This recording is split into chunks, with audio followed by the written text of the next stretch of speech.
Auburn Addicts, yeah. Sunday evening clock hit 6, hey. DC Wolf grab a mic, spit them Auburn tricks.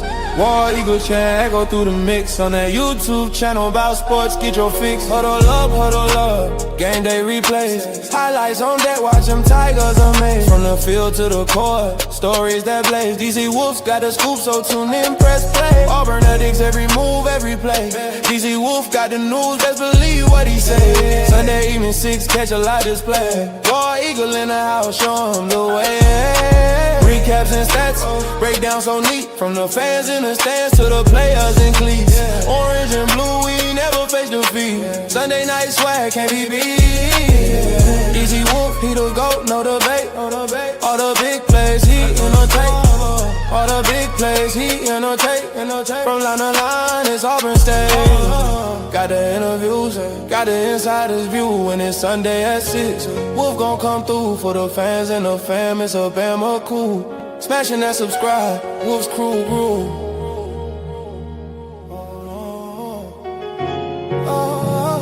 Smashing that subscribe, Wolf's crew grew.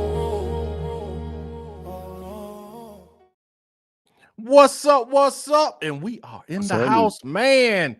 Auburn News Today, aka Have You Heard? I got my dogs in the house today, man. It's gonna be a good show. It's gonna be a great show to prepare to be amazed.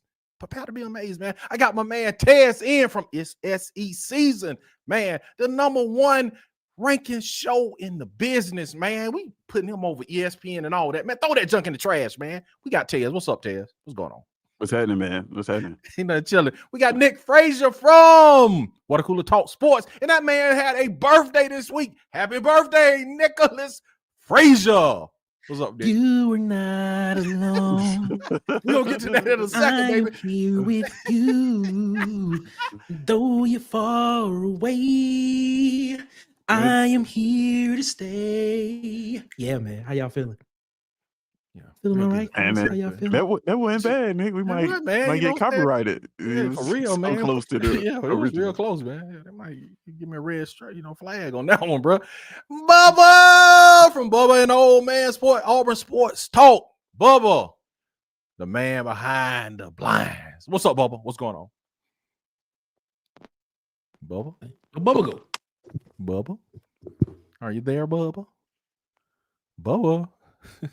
Hey, Bubba left, man. Here you go. What'd you say, Bubba? Oh, Bubba left. Man, we lost Bubba. Got to be more careful. Oh, it's Bubba, man. We Sorry, lost Bubba. Somebody close this. We get Bubba back. We get Bubba back, man. Somebody close blinds. He said somebody close the blinds. Oh, man. What's up, everybody? Funny, What's up, everybody? How y'all doing, man? We got Humble Soul in the chat, man. Yeah, man. I watched the game, Humble Soul, man. Oh, yeah, man. That was gut wrenching for no reason. Huggy Beard. What's up, Huggy? How you doing, Huggy? We got Mike McKinney. Yes, sir. What's up? Yeah, that was a good game, man. What's up, Slug Dog Durkin?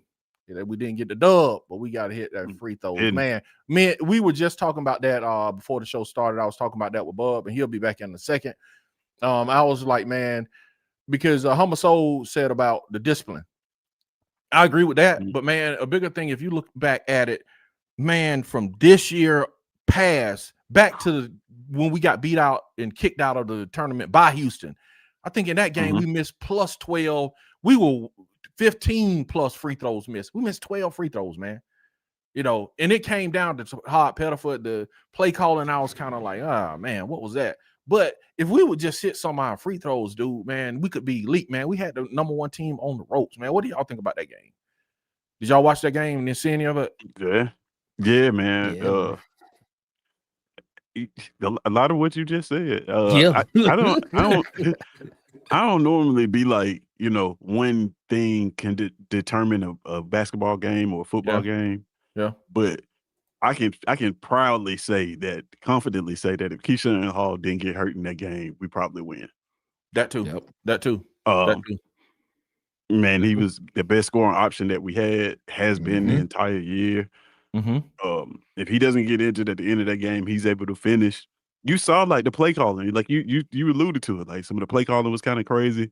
It's because your primary scoring option is on the bench right now. So until Tahad becomes Tahad of last year, we're going to have to find something, especially if Keyshawn Hall can't go, because he's been scoring-wise the engine thus far this season. Yeah. What you think, Nick? Yeah, I agree with you, man. I'm Keyshawn Hall going down in that game was tough because he was I think he even before he got hurt, he had a double. He was 20 and 11, 20 points, 11 rebounds. Man, every time Taha got the basketball, he saw double teams. He saw a double team every single time. But yeah, I look at it and I'm just like, man, 2 more free throws. If you don't miss 2 more free throws in that game, you win. You win. I think Auburn was 20. They were either 20 or 30 or 21 or 30 from the free throw line. And if you could have been 22 or 23 from 30 from the free throw line, you win the basketball game. Yeah, man. And either it's one the of number one team in the country now. Against the number one team in the country. And I think that's what made me mad, dude. Is like I watched the game, like, okay, we're playing the number one team in the country. We got a brand new roster turned over. Yeah, we got a jail. This is just gonna probably be a game that measures us and shows us where we are. Bro, I'm like, man, we can beat these dudes. Then I got mad. I was just kind of relaxed. Yeah, I mean, I think that's what you see. You saw a team like it don't look good, right? It don't look like they play well together at all. But like, this is a talented group of kids, man. Yes, man. As the season come tournament time, you're not gonna want to play this team, man. Yeah, I agree. You're not gonna want to play this team. Yeah. They got to get better defensively, though, man. They got to have somebody. They got to have a rim protector. They got to have somebody that can protect the rim defensively because man, I saw it was back to back possessions. They was able to get to the rim and score around the rim easily. I was like, that ain't gonna fly, bro. I was like, man, where is Dylan Caldwell when you need him? Man, what you talking about? You really missed Dylan Caldwell in that presence, man. I think once Tahad start back knocking down shots, if he does, like they're gonna start playing a lot faster too. Like, man, because they can get up and down the court with the best of them. It's just the person who runs the engine is not playing so well right now. Once he get back to mid-season form, man, I'm telling you, like you think it was Lob City last year. These guys can go get it, man. They got length. They can score. I mean, the only thing they're missing, like Nick says, is that presence in the paint, rim protector. But yeah, man. I didn't honestly looking at this game, going into this game, I didn't expect us. I kind of thought Houston would win this basketball game beforehand. Yeah, I picked Houston to win this basketball game. Yeah, me too. So I was just kind of, like I said, watching. Yeah, like I'm just going Sunday evening watch some basketball, just see how they do. I'm expecting them to win, but when I'm like, man, y'all could win the game. Then I got upset, like, man, now I'm mad. But what's up, Wade? How you doing, Wade? Man, Wade, where you at, my brother? You got to answer that question. Yeah, we chilling, hugging, man. Slugged up HBD, Nick. What does that mean? I don't know. Happy birthday. Oh, happy birthday. Okay. Appreciate that so much. Appreciate that so much. What's going on? Auburn looked good. I wish you could have got dubbed. Me too. I do too, Richard. You know what I'm saying? Anybody see who won the Bama game yesterday? And we go. I don't know, man. I don't know. We're gonna call some people and ask, you know what I'm saying, what happened in that like game. Me, Mike McKinney. What happened? I don't know. I didn't see it. That's hilarious. That's hilarious. Yeah, bro. He said, bro, down south, Eddie Winslow, man. Who's that? Oh, okay. Hey, Bubba, we want to get you. We want to get your thoughts on the game, man. You kind of went out, so we want to get your thoughts on the game right quick. You here? Yes, sir. My speaker was crackling, and so I had to restart my phone. That's my bad. No problem. Okay. No problem, bro. That's all good. Right. You know what I'm saying? Overall thoughts on the game is we cannot hit free throws. We haven't been able to hit free throws in at least a decade. Our Achilles heel, I guess, for eternity. He's right, man. How do you get a whole new 15 people? It still can't hit free throws. Nobody hit. Still. Auburn, man. Still. Philip Jovic, it's going to take some time with him. It's not easy to transition across the globe and play a whole new game. It's clear we missed Dylan Caldwell. That clearly hurts, but I mean, losing Keyshawn Hall late is what did us in. I didn't like the call late to go to the alley. Yeah. Game. You knew there was going to be traffic down there, and you knew there wasn't going to be a whistle. So, I mean, overall thoughts is we're a good team. We're not as good as we were last year, but we'll have a pretty solid season.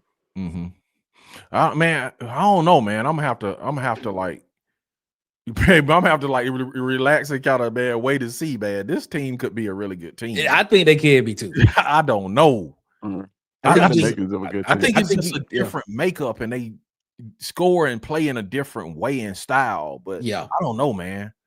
I mean, spacing could hurt. I was about to say, to the point of Jovic, his fit is like he's going to be a guy that fits in better once the team starts to gel, and like, you know, once all the pieces start to be where they need to be when they need to be there, like you'll see him probably be more like this team. If you had dropped him into a team that was already like had some continuity and wasn't trying to build it, I think you would see a player like him flourish. But like they're trying to find out who they are right now. And once they get that together, like you'll see him probably start to be a more consistent piece. Like you still got to find a place for Bashir. You know, Bashir got to get on the court as well. You know, that's another scorer. You know, you got to find a place for him. You know, you have a rim protector on the bench. That part too. You know what I'm saying? So I mean, it's a lot of different things that you have to that you're still trying to figure out about this team. So to your point, yeah, you're correct. I think everybody on the team knew except for Tahai Pettiford.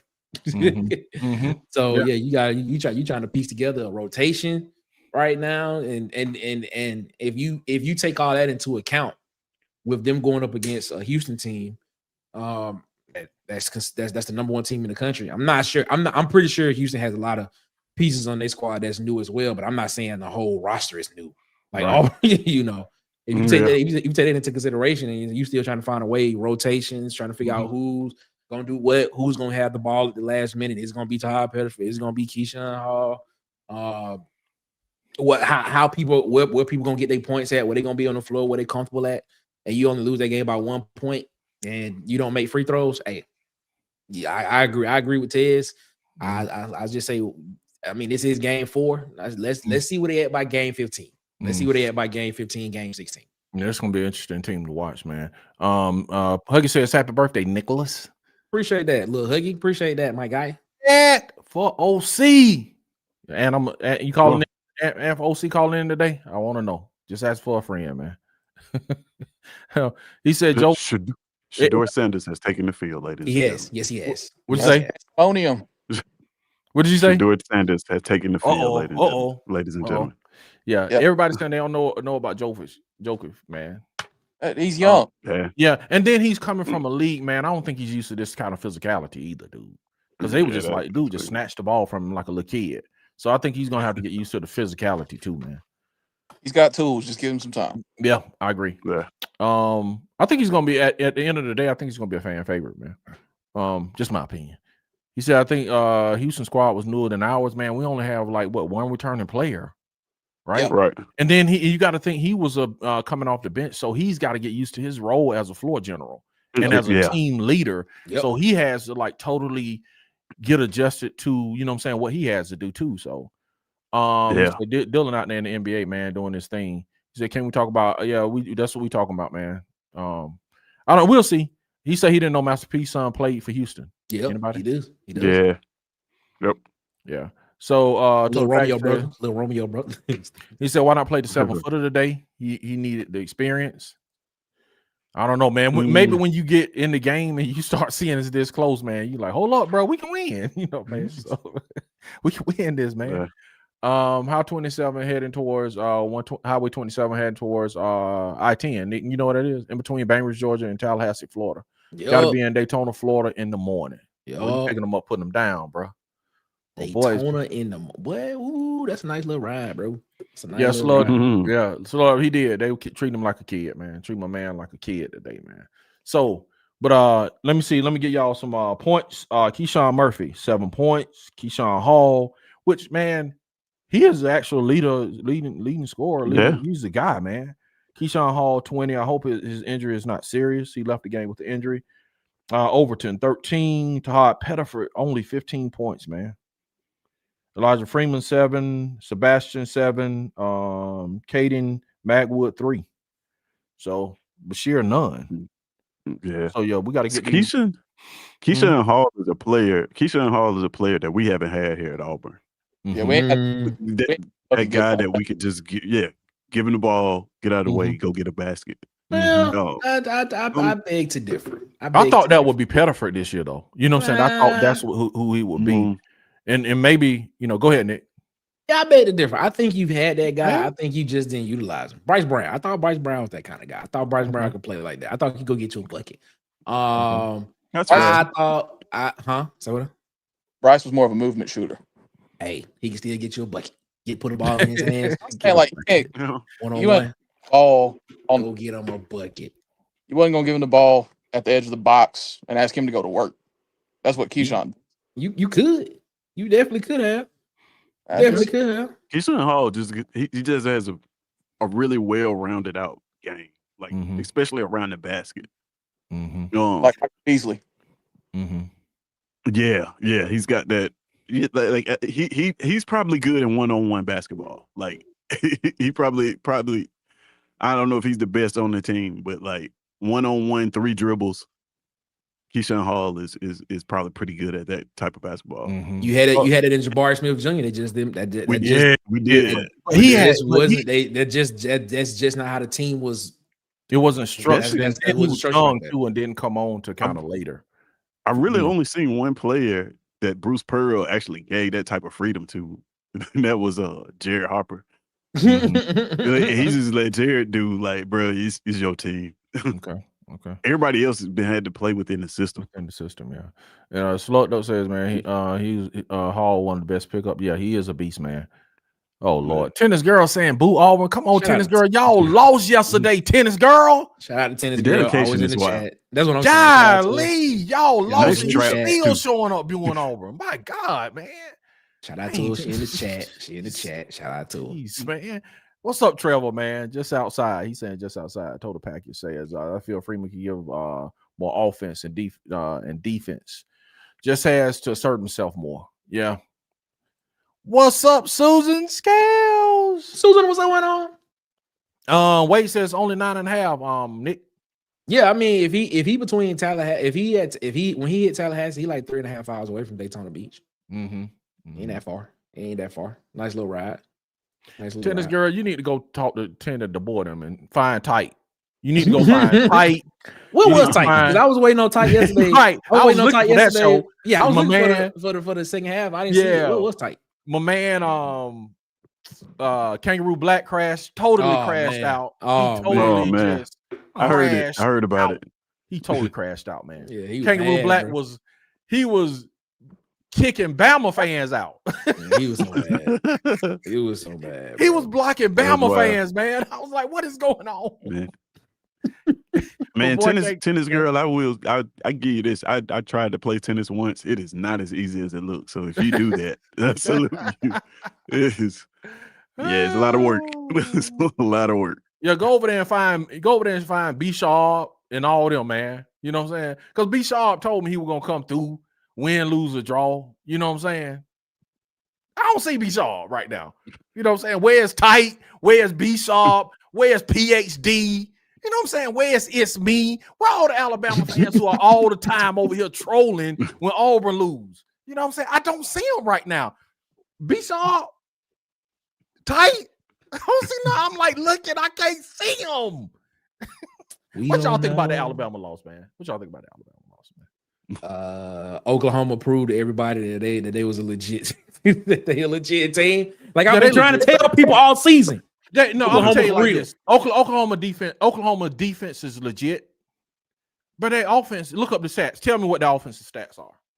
I'm gonna be honest. I'm still not impressed with Arbuckle and the great John Mateer. Look up the stats, bro, and look up the stats. John Mateer been hurt all season.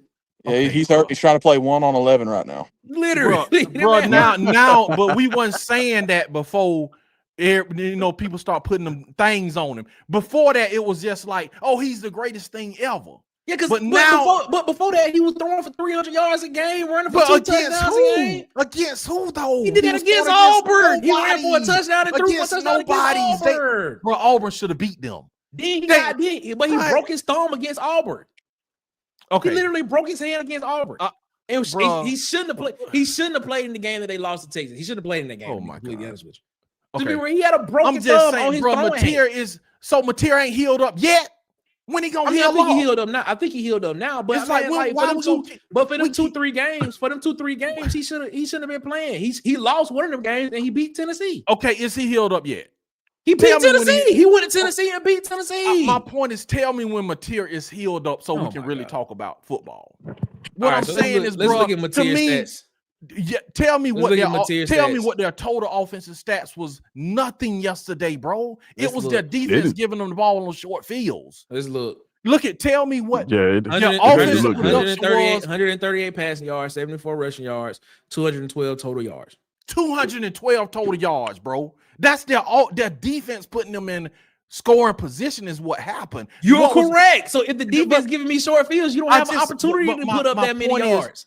Bro, it's like they had what I'm saying is what happened in the other parts of the game though. It was a whole game. If the defense is setting you up, you only got to go 45 yards. Nick, they were 3 for 13 on third down. 3 for 13 on third down, but guess what? They still won the football game. They still won the football game. That's all I'm saying. No, I'm not saying that. I'm not saying that. What did you just say?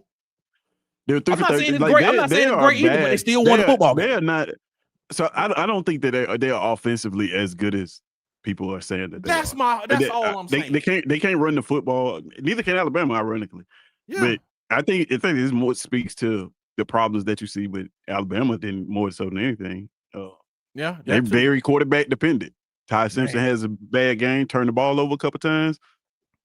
They lose. And I'm not taking anything from Oklahoma. Trust me. All I'm saying is all of the hype Ben Arbuckle and this man got before the season is just not warranted when you look at what they're doing. That's all I'm saying, bro. It's like it is what it is. It is what it is. Y'all make different. I just don't think their offense is as good as people made it out to be. I don't think they're an offensive team at all. But their main issues are go ahead. Their main issues are up front. They can't pass protect. Yeah. And the run game, Ben Arbuckle's tried to get creative. They can't run counter. They can't run power. They are an inside zone team. And when you're an inside zone team, you are a 3 or 4 yards a carry team. Who does that sound like? Who did that sound like? Who did that sound like before fundamental change? Sounded like Auburn did.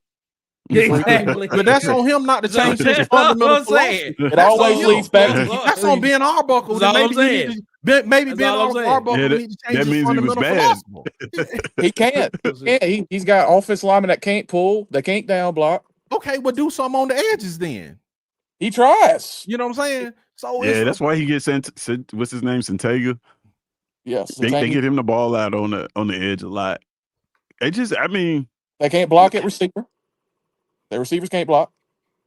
It's just there is nothing close to a dominant team. Like I just don't think there's a dominant team in the SEC, and like it just speaks to how close all of these teams are to each other. Yep. Like it was a perception that Alabama was far away from where Oklahoma was, and they're not. Like they're not far away from even the top of the SEC. Even Texas A&M right now is, even though they haven't lost a game, they're still right along the lines of the same caliber team as Ole Miss. You know what I mean? Like they could go to Tuscaloosa and lose. They like, you know what I'm saying? Like they're not invincible. Like there's no clear cut. It used to be Alabama, Georgia, this hierarchy in the SEC.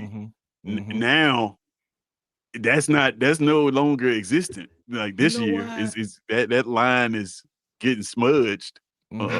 You know why I'm so happy to hear y'all say this, because y'all just keep making my point about the SEC. Man, don't do it, Nick. Don't do this, Nick. Y'all don't do it, Nick. Don't do it. It's no I'm birthday, so happy man. to hear y'all finally say this. Man. Because y'all make my point.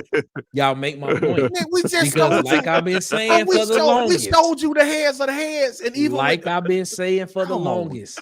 Like I've been saying for the longest. There's always been Nick 2 teams. No, and then everybody else. This year, like I've been saying all season, this has been the most parity that the SEC has had in years. Meaning And even with that anybody parity, could win they're the conference. still head and shoulders and dominant above any other conference. We showed you the stats. And I showed y'all the stats. We showed you And the I head. showed y'all the Big stats. Ten is Y'all like said third. dumb. You just used the word dominant again. They are dominant. You this literally year. just used the word They are dominant again. The SEC is dominant. And I asked you the question. And I asked you the question then. I said, is an 18 and 14 record dominant, or is it just good? That was not my intent. Yeah, Taz, man. I said this year is an 18 and 14. Chat, tell me. I said if somebody was 18 and 14 all time, is that good? Is that dominant, or that's just okay? Nick, I said this year with the parity that's going on, is in the 22 SEC, and 19 dominant, or is that just okay? With the SEC, with the parity they have this year, with all of the parity, they are still dominant over any other conference. Go look up the records in head to head. It's not even close. It's not dominant. It's 18. It's an 18 and 14 record dominant. It's an 18 and 14 record dominant. It's not close, Nick. Go look at the other records. Is an 18 and 14 record dominant. Are we talking about this season? No. We talking about over 20 years. We talking about over 20 years. I'm talking about this season. Now we don't want to talk about going over 20 years. No, now we don't want to talk about going over 20 years. I'm going to talk about. We don't want to do it. We don't want to do it. Nick, I'm talking about. We don't want to do it. Oh, okay. I'm talking about what Tez just said. All right. Tez just said. Okay. He just said his parity in the conference. And what I didn't mean to do that. Dang, Tez. I'm just saying. I'm just asking a question. One day y'all gonna realize what I was saying is true. Y'all gonna realize what I was saying is true. That's all I'm saying. Welcome in. That's all I'm saying. Welcome in the Auburn News Today, man. Y'all come on in, bro. Listen, man, I'm talking about what Tez just said. He just said that it's parity in the league. And my piggyback off of that was even with all of the parity and no dominant teams, the SEC is still more dominant than any other conference. Period. Yeah, we're still gonna have by far most teams in the CFP. It doesn't matter. That doesn't matter. That part doesn't matter. That doesn't to me. That doesn't. No, it doesn't. No, it does not matter. It does not matter. No, it doesn't. No, it does not matter. No, it does not matter. You want to know? You want to know why it does not matter? Why it don't matter, Nick? Go watch Tez. Go watch Tez talk about Walt Disney and that. That'll tell you why I feel the way I feel. And I believe Crimson. Guess what? I know more ball than you. I know more ball than you. I believe Crimson. Let's get on the board. Let's get on the board and talk about it then. Okay, I know more ball than you. I believe Crimson. That's why y'all lost yesterday. Y'all ain't getting in the playoffs. That's why y'all lost yesterday. It's my birthday weekend. You a big dummy. You a big dummy. That's what you are. You a big dummy. I'm just playing. I love it. Hey, say tight scared. Yeah, I believe that, man. KB is hilarious. Yes. To be fair though, bro, like what conference can you go to where the worst team in the conference has the number one offense in the conference? Like, yeah, man, it's crazy. That's insane to think about. Crazy, bro. Crazy. More. What you say, Bubba? It just means more. It just means more. Just means more, man. Just means more, man. And this year is like the SEC is emphatic with it this year, man. It's not even close. When you look at the records and stuff, it's not close with out of conference play, man. The Big Ten is like maybe third or fourth behind the Big 12. Well, the Big Ten's got about 7 solid teams. Mm-hmm. They got 11 ass teams. Terrible. Listen, I want y'all to realize that we're getting closer and closer to my prediction of a 3-loss SEC team making the playoff. Yeah. I want y'all to just look at it, what's going on. You got a 2-loss Bama team. You got a 2-loss Texas team.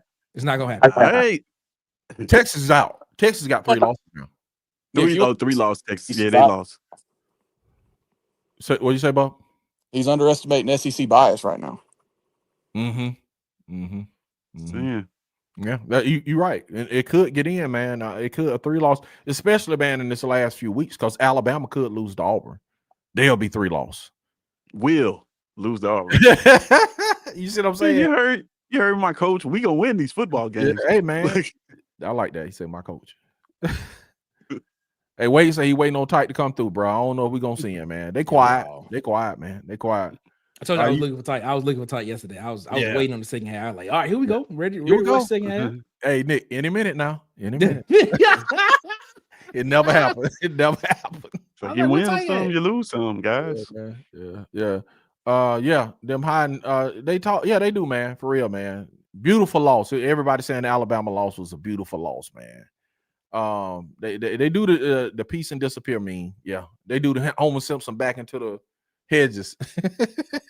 Ty Simpson can't hold on to the ball. 5 games where he's put the ball on the ground. Yeah, man. And I ain't gonna lie, in this game, man, Auburn N should eat, bro. They should, but we'll see, man. But they got an immobile left tackle, man. He needs a mobility.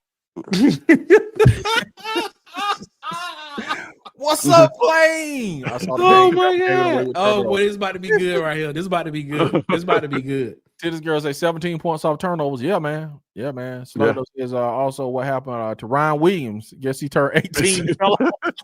Man, bro. That's did y'all see? Funny, did y'all see the? Did y'all see? That's pretty good. Did y'all see Nightcap last night? Oh shit! With Shannon yeah, with Shannon Sharp. When he went in on Ryan Williams, he was like the fall off or something he was talking about. Did y'all see that? No, what happened? I gotta go see that, man. Okay. He's been slowly falling off since the Georgia game last year. That's what he said. He said the fall off is real, basically.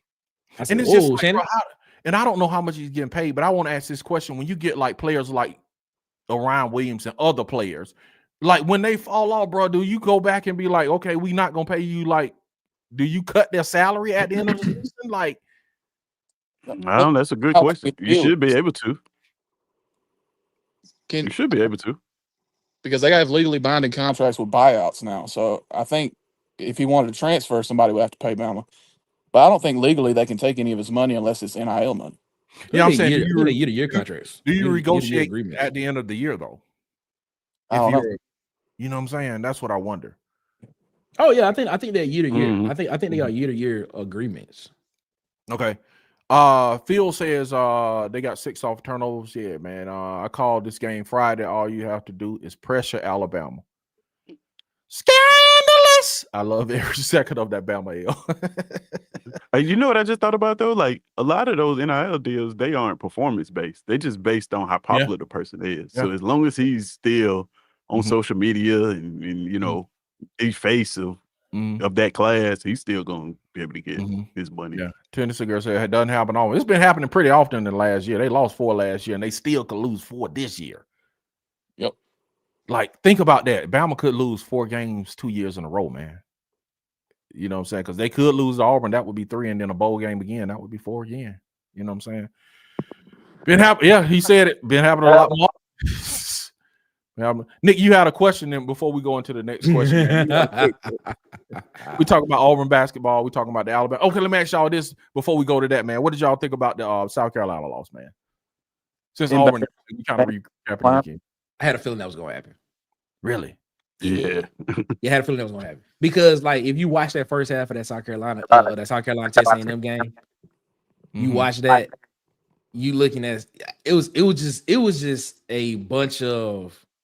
I think you had a drop touchdown pass. Series of misfortunate events. Yeah, I think they had a drop touchdown pass in that game. I think they had a underthrown ball that looked like it was about to be a touchdown, but then dude just came out of nowhere and intercepted it. I think he had another interception. I think they had like 3 turnovers in that first half. That was just uncharacteristic. But then it came out in the second half, and guess what you saw? or machine. That machine started coming, and then as soon as it happened, man, South Carolina had no answer for that, man. They did, man. They didn't have no answer for that. They did. That's one thing about they had no answer for that. A&M, if they crank that V12 up, bro, it's over with. Yeah, it's over with. Hey, they ever get it going?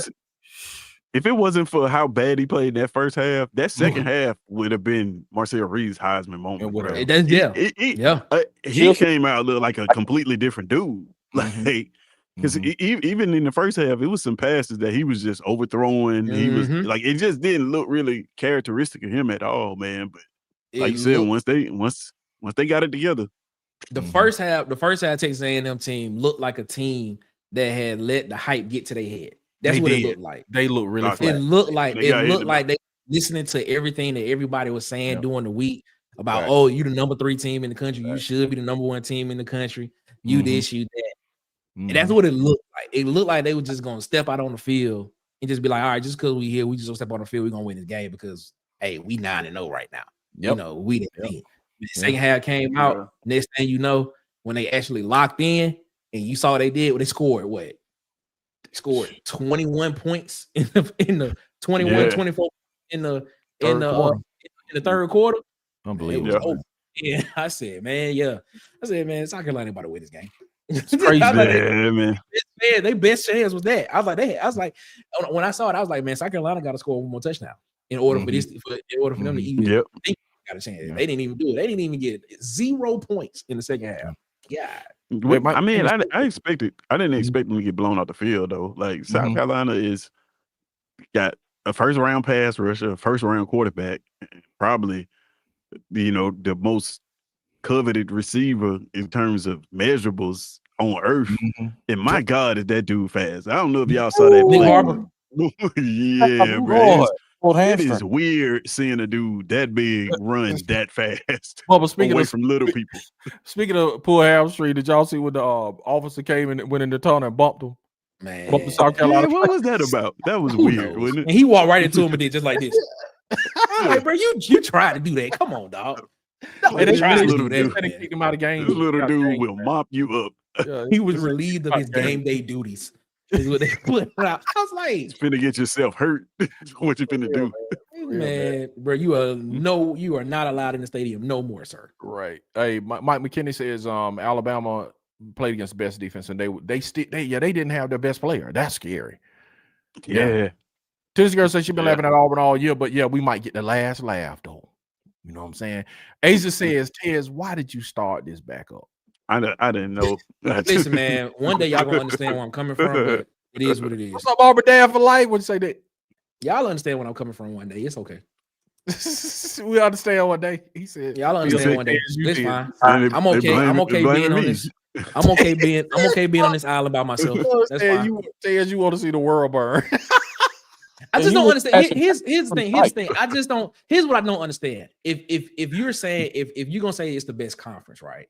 Then why do you have which is more competitive, having teams get blown out or having games that are close? Now, mind you, we've been having a lot of games we've been having a lot of teams that have been, we have had some competitive games and stuff like that.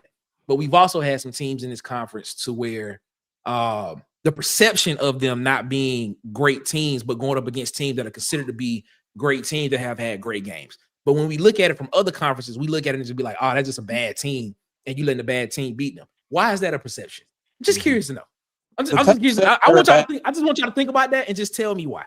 Just tell me why. Says they're a bad team, Nick. That does not. You cannot. Talent says there's a bad team. That doesn't mean that they're a bad team. You cannot watch the bottom of the Big Ten and say that's a good football team. You'd be a blind man to say that. Good God. Let me ask you this, Nick. Is that American exceptionalism thing that we have? It's almost like that SEC exceptionalism. Like, you're just better than everybody else. But when you actually look at it, you just be like, we a little bit better, but we ain't that dominant. We just had one or two teams that just basically put us on the map and just made us look like the whole conference was dominant, but it wasn't. But it is what it is. I just asked the question. That's it. Because if it is a dominant conference, then why has Alabama and Georgia been the only two teams that have shared the SEC championship for a period of 17 years? But besides two other teams jumping into that mix. If it's a dominant conference, I'm just asking the question. That's it. Is that dominant, or is that or did you just have two teams that was just really good? It's been other teams other than them other two teams that have won chips in that span. You right. Y'all right. It's like you done had Alabama win, Georgia win. All right. You done had Auburn win a national championship and go play for one, bro. You done had Florida Ohio State play for one. You done had Michigan play for one. That's it. You done had all these teams play for one. You done had Penn State make the playoffs. You done had Oregon make the playoffs. You done had all these teams make the playoffs. But apparently those that is the best. It's cool, man. In the Big Ten, you only had Michigan and Ohio State playing for chips, bro. And Michigan just by recently in the last 3 years, they finally got back. But in the SEC, bro, you have had Alabama, Georgia, Florida had their dynasty, bro, for a while when they were going. Auburn done been to two. You're correct. Tennessee has been. LSU has been to several. It's like, bro, you can count half, like we said, half of the league has been to the national championship or won national championships. You're correct. You're correct. You can say that for the Big Ten as well. No, you can't. You can only say that for 2 teams. You can say that for you can't say half of the conference. I just named you like 5 or 6 teams out of the SEC that's been to the national championship are playing for it. You're correct. You're right. You're right. Oh, this is Otez. Auburn Dan for life. Dick. He said Dick been off for a few days and boom, come back guns blazing. Yeah, for real. It is what it is, man. Y'all will see it one day. Like when y'all understand what I'm saying, y'all will be like, oh, Nick is right. But y'all just looking at it from a surface level. And I'm just gonna let y'all I get what you're saying. I get what you're saying. My only question just would be like, out of all the conferences, which conference would you say would be better than them? I'm not, but see, y'all just hearing saying that they just y'all haven't not been listening. Y'all hearing, but y'all not listening. There's a difference between hearing and listening. All right. I have not said that the SEC has not been the best conference. My gripe is when you say that the SEC has been the most dominant conference, that's where I have a problem with. Now, if you're talking about on the national stage when it comes to national championships, that has never come out of my mouth.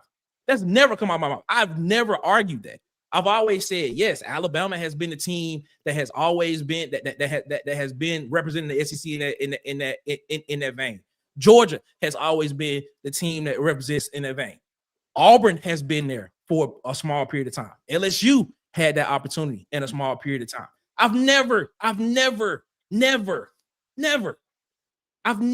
questioned that. But when we talk about the conference as a whole, when you're sitting here saying that it's a dominant conference, it's dominant if you sit here and tell me Ole Miss has won the SEC championship. It's dominant if you sit here telling me that Arkansas won the SEC championship. It's dominant if you're sitting here telling me that Texas A&M has went and won an SEC championship. When in that time period, only 2 teams have literally been swapping it back and forth between each other. That's been Alabama and Georgia. That's not a dominant conference. That's a top-heavy conference. But, I mean, it is what it is. And then if you want to look at the record against other conferences, other conferences, do you consider 18-14 a dominant record? Before this season, that was Auburn's record against other Power 4 conferences. Is that a dominant?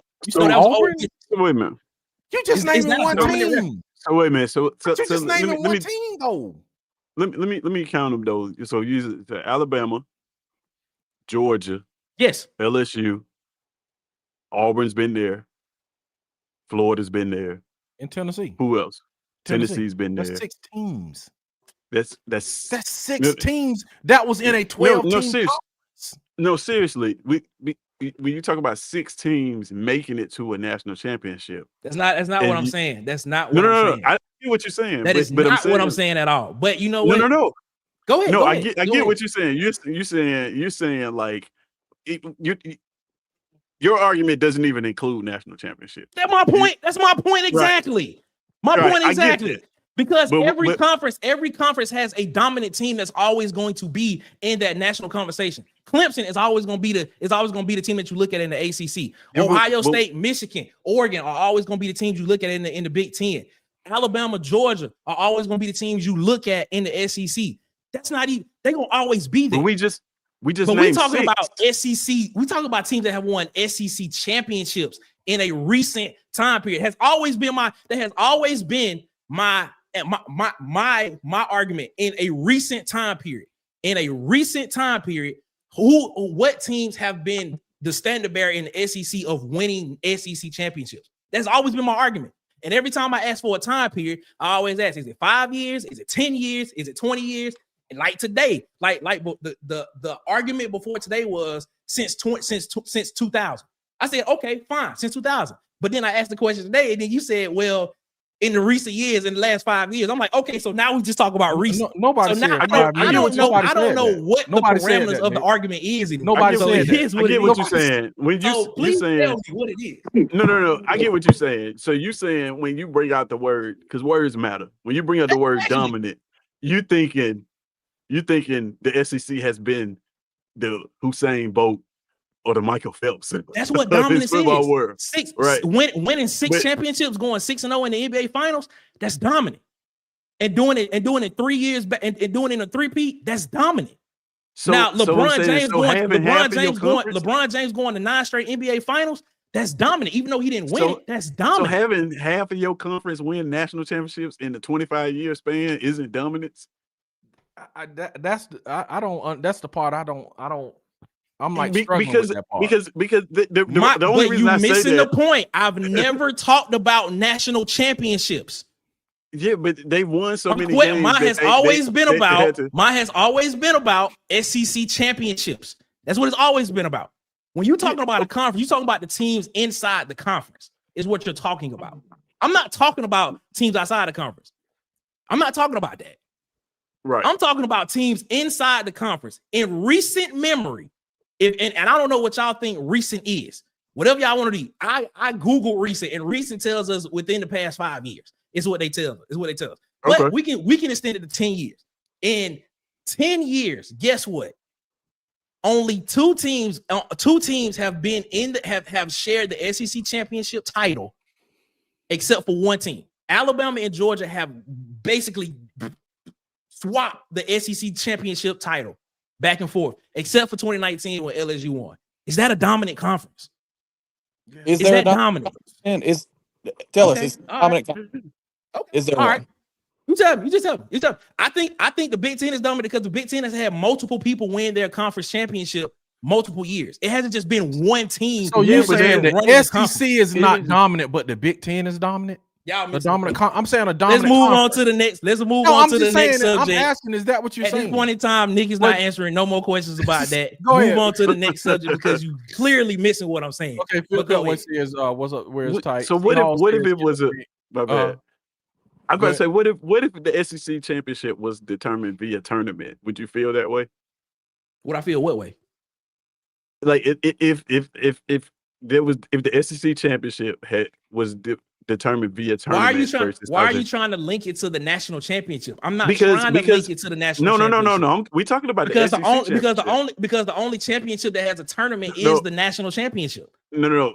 College basketball has a tournament. The national championship to play for the national championship. They determine the SEC. I agree. If the SEC, if there was a tournament type for that, guess what? It is what it is.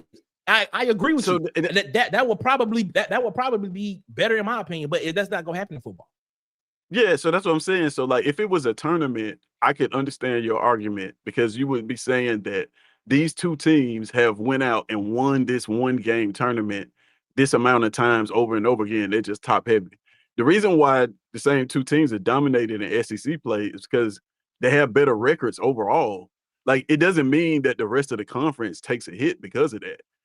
Ole Miss is just as good a team as Alabama. Let me ask you this question. Do you think Kansas City is a dominant team? Ole Miss beat Georgia. Let me ask you a question. Do you think Kansas City is a dominant team? Kansas City Chiefs. Do you think they're a dominant team? Chiefs? Yes. Yeah. They play in a tournament in the playoffs. They don't play. They don't play the same teams every year. They go through a different path every year. That's different. That's different. That's just not them saying, okay, you have the best record. We just put you in the. But if you ask me, the Super Bowl. But if you ask me why are they a dominant team, it goes to an argument that you don't want to have about this because I'm going to say, okay, they put that ring on. To your point, if you ask, right? if you're asking why they're a dominant team, if you're asking why they're a dominant team, if they're so dominant, and why did Arkansas get beat so bad by Notre Dame if the SEC is so dominant? But see, this is my point. Notre Dame. This is my but Arkansas is in the SEC. The whole narrative is y'all say the SEC is so dominant. Okay, but just say Alabama, Georgia is my question. Texas A&M beat Notre Dame. You're right. They beat them by 1 point. But so they beat them in their house too. Don't say the SEC they beat is them dominant. in South Bend. Don't say the SEC is dominant. But just say Arkansas that team up is against dominant. Rutgers. Put Arkansas up against Rutgers, UCLA, Iowa, any of those teams, and see what Bobby Petrino does to those defenses. You right. You might. Is what I'm saying. You Look might at be Mississippi State. It's a team you high on. There's no Mississippi State in the Big Ten. You might be right. You might be right. You might be right. I leave it alone. But hey, one day, just go watch Ted's Talks over on SECZN, and when you figure out and guess what? When you see what he's saying and you see and you connect this to what I'm saying, you'll understand what I'm saying. Yeah, but it is. We gonna see I think the it's all light media one day. hype, but it is. We're gonna see the light. Hey, that is very true. Which is Phil Petway say Virginia is 9-2. Auburn Athletics tells it up until Vandy. Our near bottom team had the best defense in the SEC and was third in the nation. I guess he's talking about Auburn. Phil says it's not going to happen. Or will. Okay, Alabama will smoke. Bill Valentine says. Okay, we'll see. Good job, Bill. Went out on the list. That one, didn't he? He said lack of run game kills him, man. Yeah. Can't take a loss. Yeah, Stephen Pearl. More victories are for losers. Ooh, I like that. Kangaroo Black say leave us alone. That's funny. Hey, Kangaroo Black. Hey, bro, you crashed out yesterday, man. The crash out was epic, brother. It was epic, man. Hey, man, Kangaroo, I'm gonna drop the line, man. Call in, man. I'm gonna drop the line in a minute, man. Enemy, yeah, tight enemy, yeah, all that, bro. Kangaroo Black showed up and Tight them didn't show up, man. That's funny. Tight them didn't even showed up, man. Kangaroo Black them showed up, man. At least that man showed up, man. Tight them, they always coming over here trolling with that foolishness, man, but then don't show up when they losing, man. Where's B Sharp? Yes, their salary is fixed over. Man, B was like, he called in. B was like, man, I'm gonna show up. He gave us his word. He said, y'all been prepping for Bama for a month now. Bunch of losers. Yeah. That is not true. Yeah, bro. I wish we could have been prepping for Bama. Man, just talk. Right. Oh man, for real, man. Argument can be made for that. Playing, yeah, if you don't perform on that NIL, you don't get paid. I wish that were the case, man. And y'all beat Alabama and act like y'all won at it. Actually, man, the Iron Bowl, I was saying the Iron Bowl is there's gonna be some chips on the table for the Iron Bowl because it's gonna be for Alabama getting in the playoffs and for Auburn getting a bowl win. So it's like it's currency on the table for both teams to win that game. So it's gonna be good. We not losing to Eastern Illinois. Stop it. Yeah, South Carolina was sad, Susan. Here y'all go, man. Y'all, hey, Alabama fans showing up in a loss, bro. Like talking trash, man. My goodness. Yeah, they got to jump on somebody. That's all. Yeah, that's all it is. They got to let their frustrations out on somebody. Hey, Phil Petway agree with you, Nick. Phil Petway agree with you on the whole conference thing, man. Ant for OC says, no comment on this game. Talk about the Trooper. Yeah, Trooper Taylor's top. Shout out to him. He said, Beamer got a phone call at halftime. What happened? Yeah. They got that Trooper out there. People tell him was jumping on the field. Oh my God, man. Nick Harbor's a unit. Who is that? That's the wide receiver for South Carolina. Oh, yeah. For South Carolina. Yep. He said, I'm talking about fired before he left the stadium, man. That's what my brother said, man. Talking about they had the moving truck at his house, bro. Shane Beam ain't going nowhere. He said he was fast till the blue lights got behind him. What's up, JD? What's going on, man? Nick, you got a question, man. We're gonna kind of go off of the scene, right? For a second. We'll go off. I'm just hold on. I know you got a question. I just want to make a point. I just want to make my point. And this is the last time here we go again, man. I just want to make my point. I just want to make my point. I just want to make my point. I believe Crimson. I believe Crimson. Go figure out. Go figure twice. I believe Crimson. Go figure out what's wrong with your boy. Go figure out what's wrong with your boy. Ryan Williams. Rashad agree with you, Nick. Go ahead, Nick. This all I want to say. When we talk about the word dominant, I'm just gonna ask the question, and I'm just gonna ask the question. I want to get y'all. I want a yes or a no from all y'all. Is a 19-14 record dominant? What are we talking about, Nick? What is 19-14? What does that mean? What does that mean? If a team's win-loss record was 19-14, is that dominant? I mean, what are we talking about? Give us some context. It depends on the context. What is the context? No, that's not dominant. Okay, but what is the context? 14. It might be. What is the context? It's 22. Oh, it might be. So it depends on what it is. It depends on the context. You said if a team record is 19-14, is that dominant? No, it's not. Okay. But what is the context behind it, though? You can't just give one. But you can't. It don't matter. Yes, it does matter. Context always matters. An SEC team. Context always matters, bro. SEC team's record against another Power 4 conference. It's not dominant. It's a win. All right, so let me ask you a question. Is 11-9 dominant? No. Okay. No. Is 10-9 dominant? No. Is 14-16 dominant? No. It's 50-13 dominant. Yeah. It's 33-11 dominant. Yes. It's 31-17 dominant. Yes. You know those last three I just mentioned? That was Georgia, LSU, and Alabama. Okay. Those are the three teams. Every other team I just mentioned, I mentioned Ole Miss. But you got it. I mentioned Kentucky. They are in a I mentioned Arkansas. I mentioned Auburn. Okay, now do it for the Big Ten. I mentioned Auburn. Do it for the Big Ten now. That's I do it for the Big Ten and see if Ohio State. I gave you numbers. But do it for the Big Ten now. I don't have a Big Ten. I don't have a big. I don't have a big. No, for I don't have a Big. I don't have a Big Ten. Ohio State wins. I don't have the rest of the conference is gonna look worse than that. You just said the Big Ten is dominant, but do it for the Big Ten. I never said the Big Ten was dominant. Just said, rewind the tape, bro. You did. You said no, I did not say the Big Ten was dominant. I did not say that. You said it. Hold up. Yeah, rewind the tape. Is Nick's whole point that Nick's whole point just that there's no dominant conference? Is that the whole point? Finally, somebody understands what I'm saying. It ain't a dominant conference. You just said that, dog. We didn't. I said that. I said that 2 months ago. I said it 2 months ago. I said there's no dominant conference. I said there's dominant teams.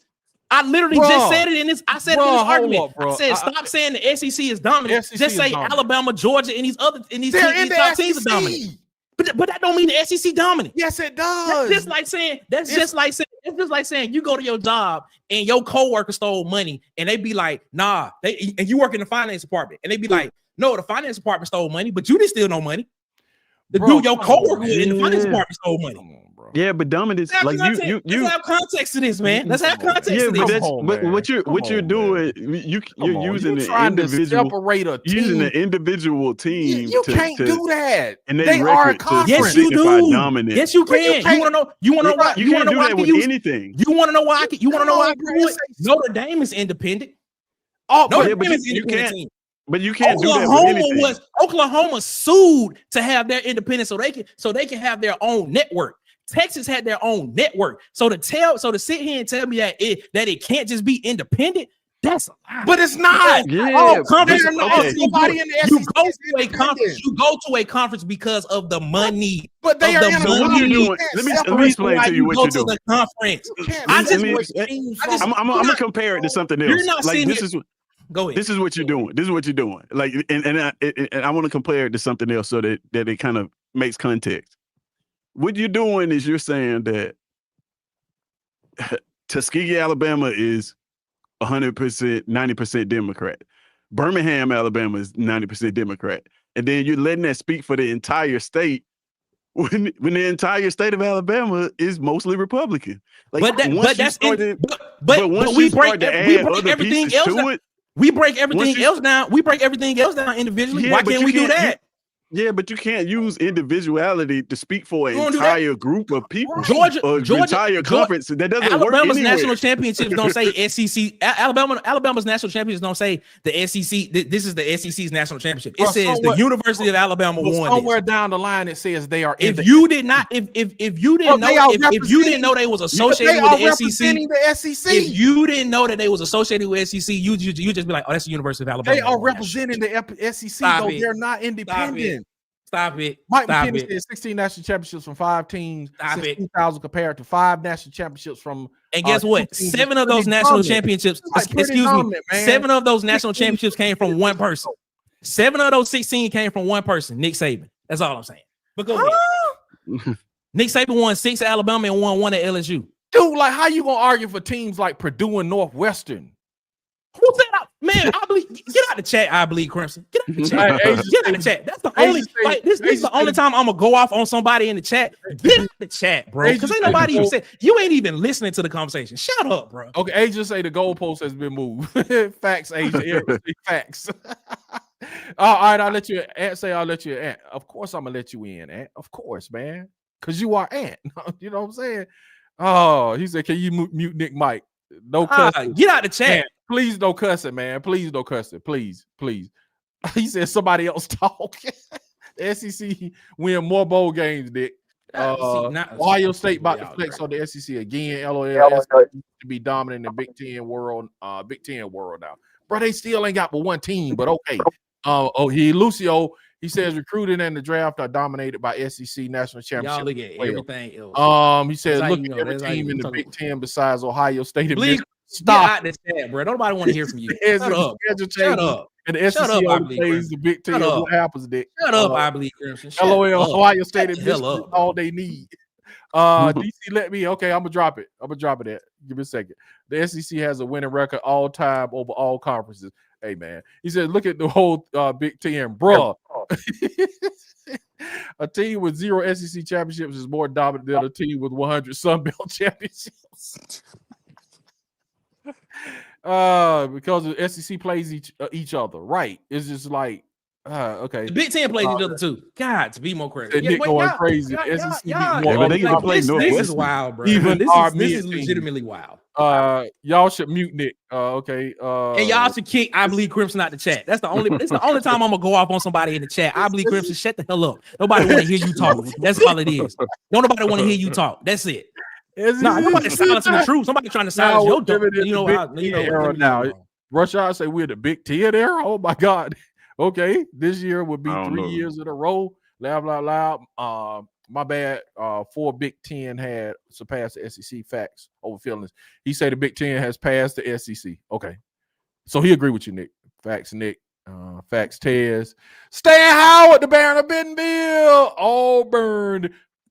Baron of Bentonville is in the house, man. Shout out to Stan. What up, Stan? What's up, Stan? Yeah, man, we were just talking about Auburn basketball and the missed free throws, Stan. Oh, this all Ted's fault at the end of the day. That's a fact. I didn't do none of this, man. Oh man, SEC Big Ten trade schedules, man. What happens? We got to start winning games, LOL, so we can talk about wins. Yeah, you're right. I agree with that, man. We just kind of going off schedule because we're gonna talk about Mercer and Auburn to see because I want to ask them. It's bye week. Yeah, it's bye week. So we just going over the games we saw. But I want to ask y'all guys while I'm going down these comments. If you were the coach of Auburn, would you start Deuce Knight on Saturday? That's gonna be the question. Let me get through the comments, and I'm gonna bring Annie in too. The other conferences don't play the level competition week to week. Yes, that is the argument. Logical fallacies. He just says if the SEC and the Big Ten trade schedules, Ohio State flexes on the SEC like last year, and they get another natty. Okay. Yeah, that's what Texas and Oklahoma thought, bro. And yet they all want to be in and compare themselves to the SEC. Man, y'all hit that like button, please, bro. Nick want to silence the truth. Well, y'all, wow. What's your point that a single coach is responsible for Alabama national championship wins?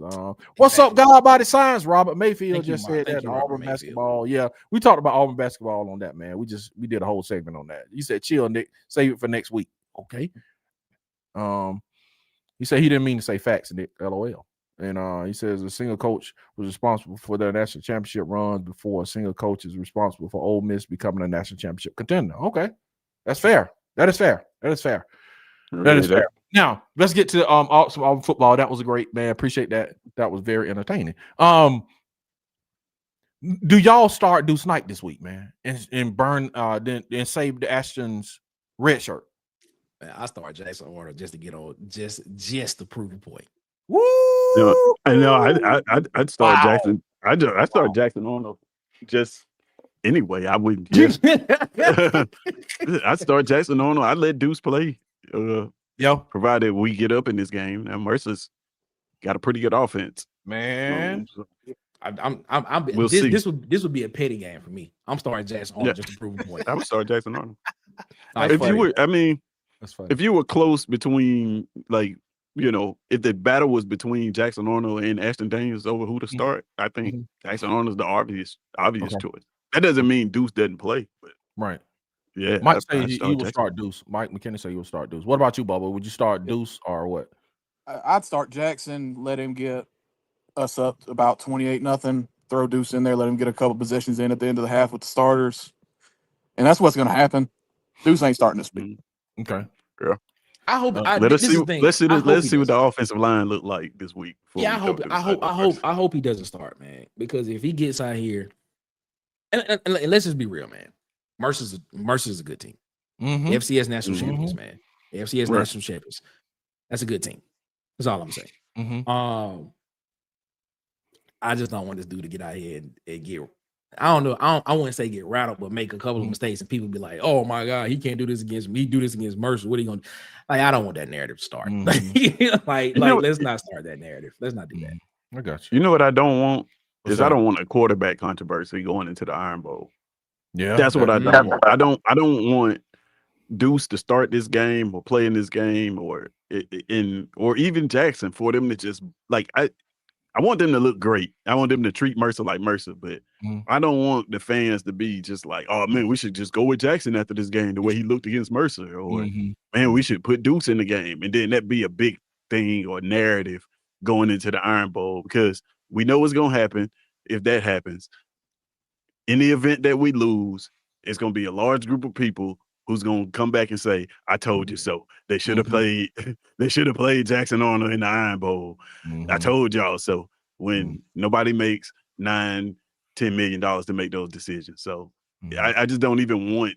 I wish it was a scenario where we could just play Ashton Daniels, save his red. Like, I wish this didn't even exist, this entire scenario, because I just got a feeling it's about to create some unnecessary, just the BS going into a game where we don't need it. Especially, go ahead, Bubba. Go ahead. I hope our fan base ain't that damn stupid. Yeah, Bubba. You'll be surprised. But it's like, I've hoped that a couple times. It's like Mercer put up 63, 40, 52, 62, 38, 45, bro. They putting up points. So what I would hate to happen is if you don't start Ashton and then you get in this game, bro, and struggle or even maybe lose it, would be crazy. You know what I'm saying? Because and I don't know, I wasn't in the room with when the running back left, but I know it was kind of like a controversial, just on the outside information we got, people saying he quit the team because he wanted to keep his red shirt. And I don't know if that's true. I'm just talking about the kickback he was getting, saying that he was a quitter. So would Ashton be a quitter if he want a red shirt? That's a good point. That's a real good point. So what precedents are we setting when, that's a really good point. That dude, and I don't know if that even happened, but I'm just saying on this side, reading the comments, people were just dragging dude saying he was a quitter. But that's so would those same people have the same energy for Ashton, because we looking at him, oh, he could be our quarterback next year. They probably won't because of that reason right there. They probably won't because of that reason right there. But is it cool though? You see what I'm saying? So, I agree. I feel exactly. That makes sense. That makes a lot of sense. Yeah. Just a question. That make a lot of sense. God Body. We got God Body coming in. We got Ant coming in after him, man. We're gonna get these guys on, bro, and we're gonna get off of here, man. God Body Science. What's up, man? What's going on? Talk to us. What's up, gentlemen? How you doing? You, man. What's happening? Talk to us, bro. Oh man. That's a big controversy what you guys talking about, but it's a no-brainer. You know, I think you should. I think like Nick was saying, should go with the latter. You know what I'm saying? Let the man go and play. You know. Let us do what we could do and try to savor to what we got on this roster. That's my biggest concern, this roster and this coaching search. So I have a bigger concern for, you know. We haven't exactly put forth the credentials to say, hey, you still want to come to Auburn? Or do you want to come to Auburn? Not. I also include this transfer portal that's about to open here in another month or so. You know, so it's going to be a big part of us really sustaining or even fighting our offense, I believe. And I hope they don't start 65. The kid they went and got, he's been a problem all year long. They don't have nobody else on the bench. He cost us a winning drive earlier this year, jumping offside twice in the same sequence. He jumped offside twice, and he did it last week again. You know what I'm saying? So he keeps saying he don't hear. I don't know what's so hard everybody else is hearing and understanding, you know what I'm saying, what needs to happen. So I was just touching on that. But one other thing I want to touch on, man, I know y'all got to segue from the Auburn basketball. Is it me, or does this team look like it's no athleticism on that team? It's like it's a bunch of guys that's it's a bunch of guys that can run, jump, they're not fast and not athletically fast. Now, even the guy who's leading and scoring for him, he's what you call a pat James Harden type of guy. You know what I'm saying? He's not a guy that you can just put in a situation, hey, get me a bucket. I don't see him as that type of guy. So we can't even with Tahar tried to do it. And we waited all season last year, Bruce Pearl did, without going after another guard in fear of losing him. And I didn't see him. I just don't see him to be what they're making him out to be at this point. I don't see the size. I don't see the killer instinct. I'll say that. I don't see the killer instinct in it. So this team here, they're going to be like a gritty team. I don't remember what year that was, Nick. Not this last team, but team before that, we had all that Auburn team of just gritty, and they got to I think it was their first Final Four team. They weren't all that big down low, but they were just gritty, a gritty team. You know what I'm saying? Just a physical, gritty team with their style. But what I'm looking at, the other guy who hurt his ankle tonight, he's decent, but I don't see no athleticism. And we put that same guy on the line 3 times, and he was overthrowing. I don't know who's been teaching him how to shoot free throws. I think he was the guy we took out the transfer portal too, if I'm not mistaken. What was the evaluation on that? Was it because of his size? Because I didn't even see him contribute. I didn't even see him finish off dip and dive passes in the bottom. He kept getting tied up by little guys, you know. So my biggest concern with this Auburn team, I'm gonna get off here, is having a true back to the basket guy. We don't have that no more, and also having a true go-to guy. I'm not right now. I didn't see it last year with Pitt. I know he's a great dribbler. He's a great ball handler, but I don't see superb shooting like that guy Alabama had last year, or that guy we played tonight, that freshman for Houston. Every time he came off the bench and they needed a bucket, he hit it. He pulled up a three and knock it down. I don't see that, you know. And I'll let you guys go with it. Appreciate you. Yeah. Shout out to God, buddy. Anybody want to address that? Yeah, I don't see athleticism issue. I think we're good athletically. We don't have freaks, if that's what he means, but fine. In terms of back to the basket guys, those guys are damn near extinct at this point. It's tough not to deny Broom. Tahad's a good player, but the more and more I watch him, I do think he's more of a 3-4 year guy than a lottery guy. And in terms of go-to guy, I think Keyshawn Hall showed he can do that. Okay. Yeah, same thing he said. Like, I think, Keyshawn Hall is definitely a player. I think you can give him the ball on the wing and say, hey, go get me a bucket. I think Tahad is not playing well right now, but, you know, he just got – you got to think about it, man. It's almost like this dude just went to a new team. He got 14 new teammates overnight. So I like I said, man, give them some time. Give us some time just to settle in and find out what it is that they do very well. And man, I think the sky's the limit for this team. Actually, I haven't seen an Auburn team built like this before, where you got your two guard is 6'9", and everybody else is like the same height as him. It's just crazy. So I'm excited to see what they and what people got to keep in mind too, man. And like I said before, when I watched it, I wasn't expecting to win, but when you watch it, bro, they were playing the #1 team in the nation, and they could have easily beat this team. You know, like you say, if it were not for injury or free throws, several things are like shots down the stretch. I didn't like the play calls. Even when Pettiford he had 2 times to do it, did the same thing, went to the right of the rim and tried to lay it up. It's like they didn't even have a kick out man on the right side. If they just have a kick out man that he could just kick it to, you know, everybody collapsing. So, I mean, play call a lot of stuff in that sequence, but you have to keep in mind it's a new team, new roster, and they were playing the #1 team in the nation.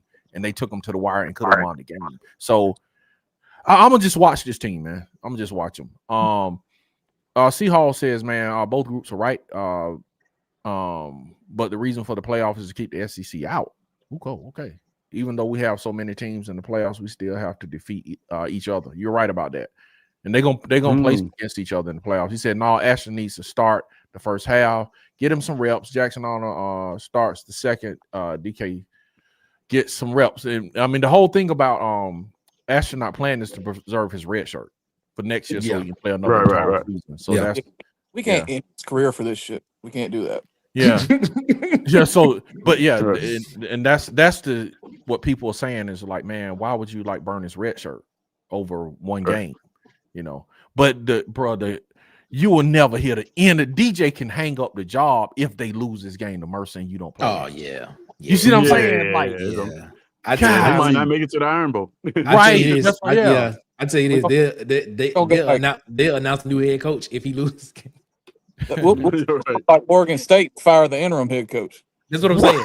That's what I'm saying. State fired the head coach. They will exactly. They will announce the new head coach if he loses the Mercer. They'll be like, wow. "Oh, new head coach, man." Yep. Just go ahead and let y'all know who it is. Don't even post on Twitter. Don't even post. Yeah. Mike McKinney said That's the decision maker is no longer with us. Ann is in the house, and we're gonna talk to Ann in a second, man. He says, I think they're legit. Free throws must get better and stay consistent on defense. We can get another SEC title. I believe that, man. This is a good team, I think. I'm not too worried about Tahad right now. Yeah, he just got to get caught going his own. Y'all D-line is legit. Major cards in the deck for the Iron Bowl. It is, Robert. It is, man. And then plus, man, like people just saying it's like going to be this blowout of stuff like this. I think the team would just have to quit on Durkin. Name me the last time it was a blowout in Auburn. In the Iron Bowl. Name any time the last time Auburn's been blown off the field, period. Yeah, I mean, like, it's just like, yeah, we're going to blow Auburn out. Like, okay, come on, dog, be realistic. When it was 49-0. In Auburn? Yeah, in Iron Bowl. Yeah. In Auburn. Yeah, that's what it was. That was I think that was in Auburn. It was either, it was no, my bad. That was it was the year before. It was the year before we lost 42-14 in Jordan Harris. Yeah, right. And how long ago was that?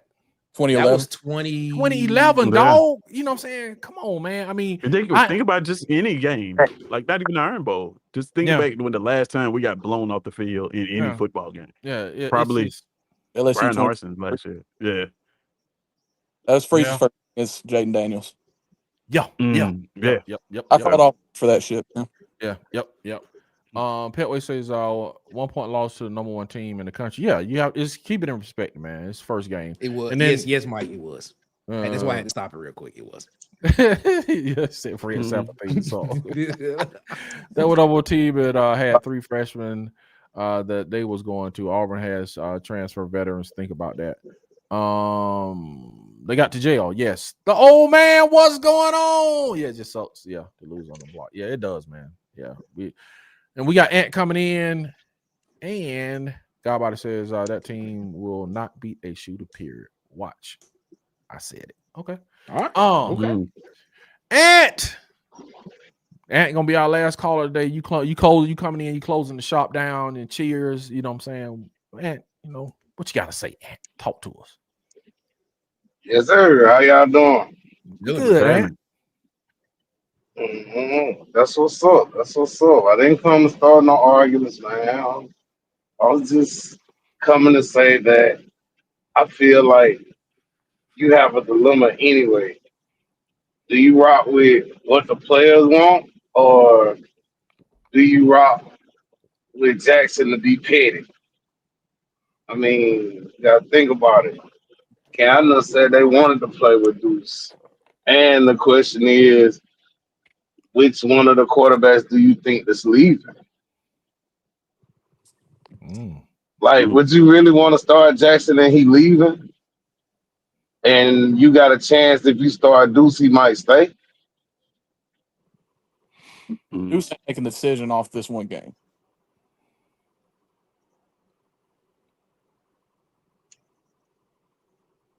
Yeah, I think you. Go ahead, Tess. I was about to say, man, I think it's gonna sound crazy, but like I think you damn near owe Jackson Arnold a start. Gotcha. In this football game. Like it's like even if he's leaving, it's like, bro, let people see him under some sort of competence against, even though it's against a inferior competition. Let him get a half of football, and then bring Deuce in. And gauge how that offensive line is blocking too, man. Like, man, you don't want to throw Deuce behind that offensive line. They playing like they was playing against Kentucky. You don't want to throw you don't want to throw freshman. I ain't gonna lie. Like, come on, man. See what they're doing first. Yeah. You do that with Deuce, bro. That's gonna hurt his money.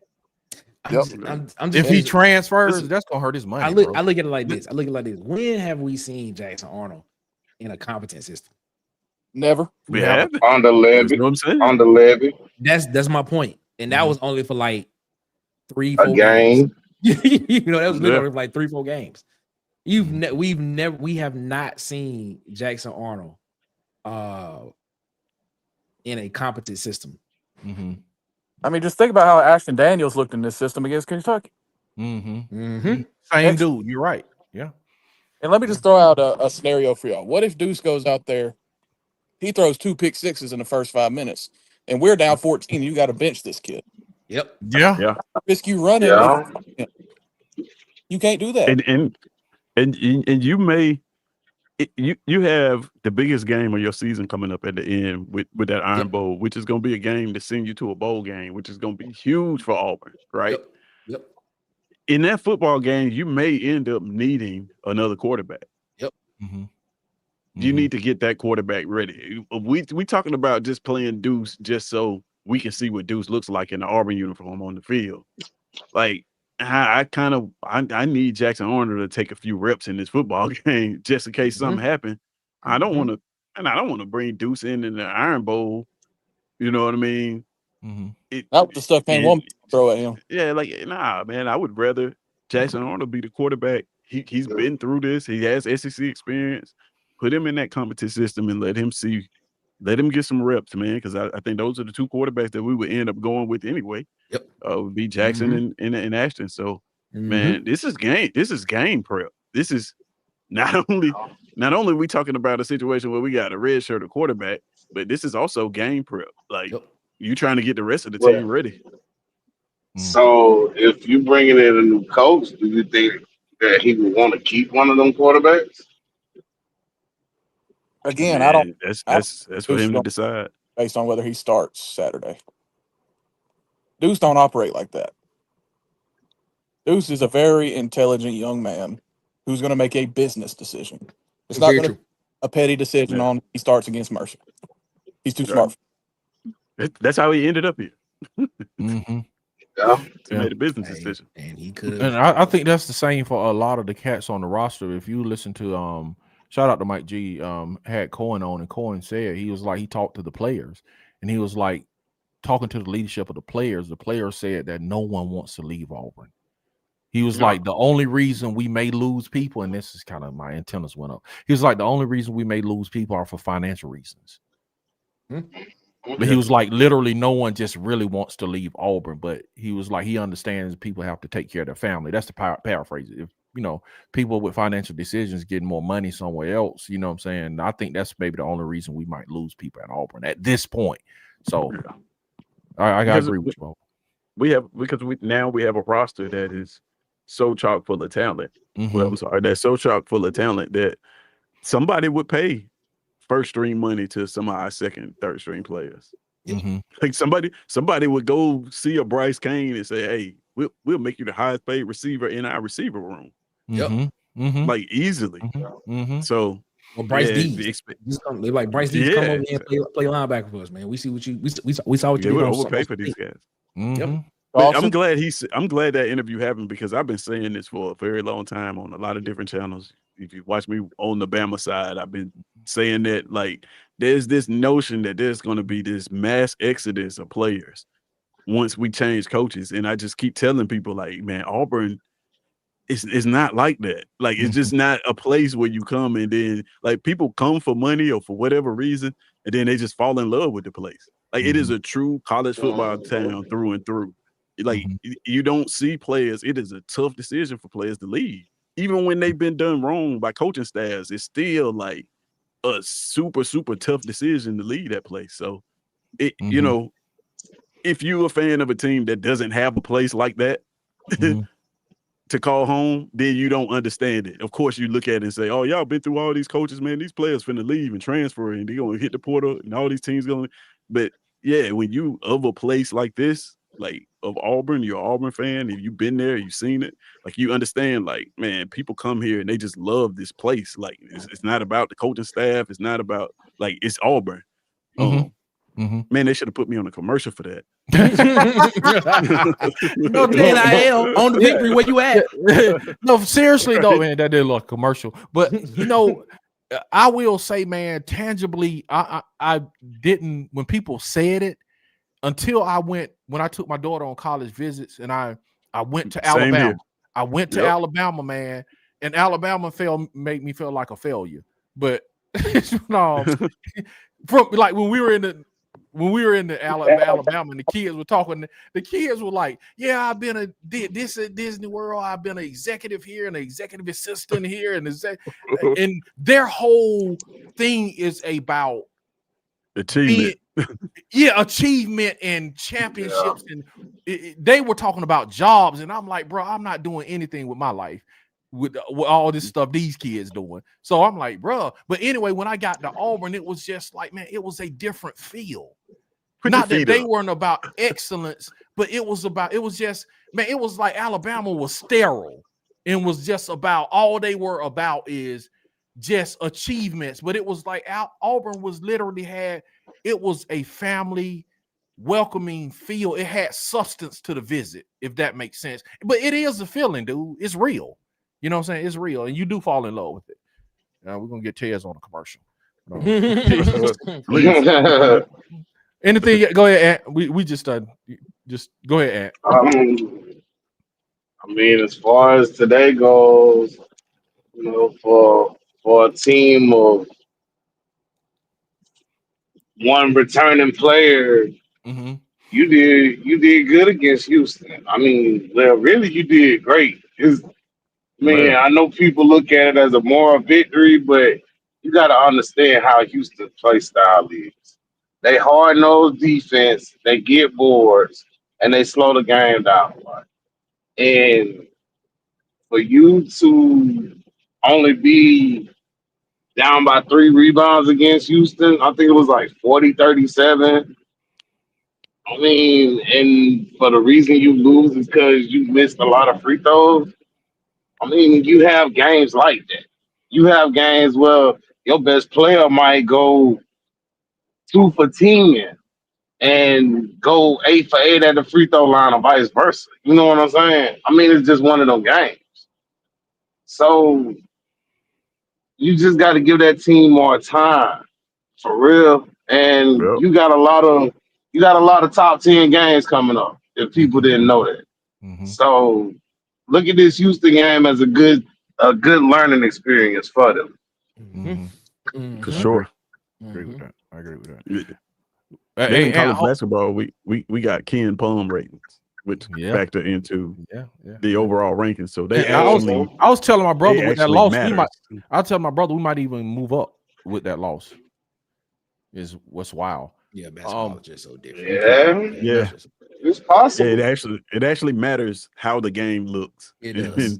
Like all of that matters. Not in college football, this wouldn't even like you lost. We'll drop your ranking. But in basketball, they look at Houston's the #1 team. This was a 1-point loss. What was the offensive efficiency? What was the defensive efficiency? They're gonna look at all that. All that stuff matters. Which is why I think that the NCAA got it right when it comes to tournaments. I mean, Houston shot 42%. You shot 38, 39. So it's like every stat Houston was better than you, and you still lose by 1. That's not as bad as everybody looking at it. Really. I agree. As far as basketball goes. Yeah. And I want you to hold on for a question Nick had, and we're gonna close the show with this. We got about a couple minutes. We'll spend about maybe 5 minutes and get out of here because Nick got a question. But Robert Mayfield says, no play up. Y'all are Florida. You will play up. I guess you're talking about an Iron Bowl. Take them down. We can, man. Freeze off your back. Big consequences in the Iron Bowl. Auburn. Freeze burn. Gotta get that freeze burn off. Yeah. Old man says going and touring Auburn will make you a fan for life. For real, man. It's tangible. There's definitely a difference. Houston is solid. They are. What's up? Hold bone. #1 and #22 playing a 1-to-1 point so early is fire. It is, man. Yeah. Basketball is a long season. Rather lose earlier than later, yes. And I like Key plus Dirk and plus Babadol. Okay. He said Key ain't coming. He ain't even pick up the phone. He said he ain't even pick up the phone. All right, Nick. He got his dream job. And then he's doing well too, man. He's in a fertile recruiting ground too. So, man, I think his recruiting is only gonna get better. Nick, you had this question about a superstar. We're gonna end with this, man. We're gonna keep it very brief. Oh, okay. And I will Ant to chime in on this one. Go ahead. Okay, so if y'all don't know, besides sports, two of my favorite things in life is talking law and politics and music, and probably music. And I love music. I love 70s go-go music. I love 80s disco, 80s pop, 80s funk, 90s hip-hop, of course, 90s R&B, probably my favorite genre. 2000s snap music, all that type of stuff. I like it. Look, all right. So this stems off of something that I saw on social media. Okay. Y'all don't know. Monica the singer said that Chris Brown was the greatest entertainer to ever live. And I said, what was she thinking? I said, okay. All right. Now, let me preface my comments by saying this. I believe this person is the greatest entertainer we have ever seen when it comes to showmanship, performance, and stuff like that. Has the best-selling album of all time. But why was Michael Jackson so big? Why was Michael Jackson so big? If you go back, if we go back and watch Michael Jackson videos and you look at the moves, do y'all think y'all can do that? He made. I mean, it was Mike.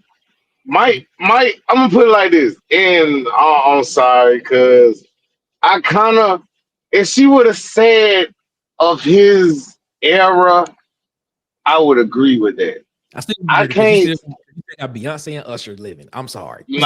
Chris Brown. I'm finna tell you why. Just like you were saying about Mike make it look effortless, bro.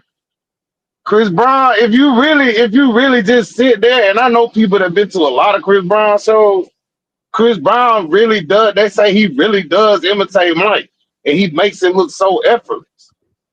They say he's better than Usher performing like dead serious. That's a lie, because I've seen Usher live, and I've seen Chris Brown live, Man, and I'm telling you right now, entertainment-wise, showmanship-wise, come on, man. No, stop. I mean, I'm just saying it's opinion based, but it's opinion based. But some of this stuff you just got to look at it and just be like, if you go to a Usher concert and you go to a Chris Brown concert, and you talking about showmanship, performance, Usher out the water better than Chris Brown.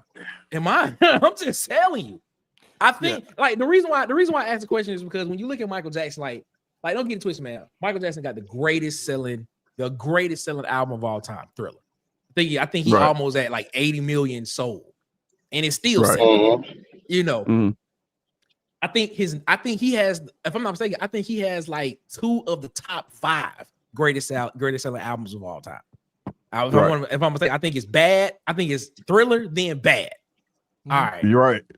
Yeah. So when I sit here and I ask the question, was he a product of Quincy Jones? Because Quincy Jones was that 3 album run of Off the Wall, Thriller, and Bad. 80 million, 35 million, 30 million in sold. But then when you get to Dangerous and you get to the ones after that, they didn't do that well. You have some on there that you be like, all right, that's hits. But everybody talk about Mike. They talk about them 3 albums, mainly Thriller and Bad. Just gonna ask the question. So was Mike's moves, when you look at Mike on stage, and shout out to Hugh, because Hugh, I can have a conversation with a lot of people all day, because oddly enough, I think Prince was better than Michael. And the reason why I feel like Prince was better than Michael, the reason why I feel like we're going to be on here all night now. The reason why I feel like Prince was better than Michael, because Prince was a legit musician. When Prince was stepping on the stage, you don't know where Prince was stepping. Prince could be on the piano, Prince could go be on the saxophone, Prince could be on a trumpet, saxophone, or he could be playing guitar, he could be bass. Michael Jackson, when he stepped on stage, was going to be center stage and he was going to dance. Me personally, I think Prince was better, but that's not the conversation. Boy, you finna be on all night. The question, because I'm just saying, man. Okay. I'm just saying. Okay. That's all I'm saying. I agree with Nick. I agree with Nick. Was Michael a product of the machine? That's all I'm saying. No, for him to be that big. No, I give you this. Go ahead, Ted. I mean, just think about it like this. What person? Okay, we have to talk about eras. We're talking about products of the machine as if in that era you could make music alone. Yeah, as if you I see could where you're get, coming from. I as see if where you you're can coming from. I see get, where you're coming from. as if you could get like nobody. They actually had to print up records, right? And all these records that Michael Jackson sold, somebody went to the store and bought them. Like, they got a name card. They drove down to the music store. Yeah, a lot of people don't even remember when CDs used to sell out. They did. Yes, That's if you were Yes. young, they'll be standing in line waiting for it. like, you could not get your favorite song CD sometimes because it would sell out. So like I can never compare an artist when it comes to sales to these older artists because there's It's something different. to be said about that. Like you gotta convince somebody to go to the store to buy your album versus click to stream. So I'm never gonna do that. Michael Jackson, everything is gonna get better over time. There's gonna be better. There's gonna be better like fireworks. There's gonna be better performances and sets. You're gonna be able to do a better live show because technology is better. Yeah, when I look at Michael Jackson, I think, I can do some of those moves, but I can't spin around 7 times like that. I can't moonwalk. You know what I mean? I can't, like, some of the stuff you can't do. And it's not because it's difficult. It's just that he did it with so much charisma that like it's tough to mimic. And so of course, like, I mean, anything we talk about, even if we go back to sports with it, of course the players today are bigger, faster, and stronger than they were back then. Like, turn on the film. Go watch some of that black and white football and tell me that team has a chance against some of these cats that's playing right now. So like when I look at that, it applies to everything, like even music. So like, yeah, I see Chris Brown.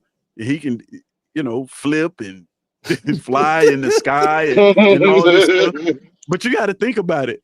When Michael Jackson, for those that don't know, was the first performer that they tapped for the Super Bowl after they were just doing just like regular performances, and then the whole In Living Color thing happened where everybody went in Living Color. So they decided to get an R&B act, and Michael Jackson was the first performer. Michael Jackson put like, y'all remember that performance? Yeah, he put like 7 different Michael Jacksons in the stadium. On the that was unheard of. That was like he still got the greatest Super Bowl performance ever. Well, like, Prince sung Rain out of the clear sky. I mean, come on now. That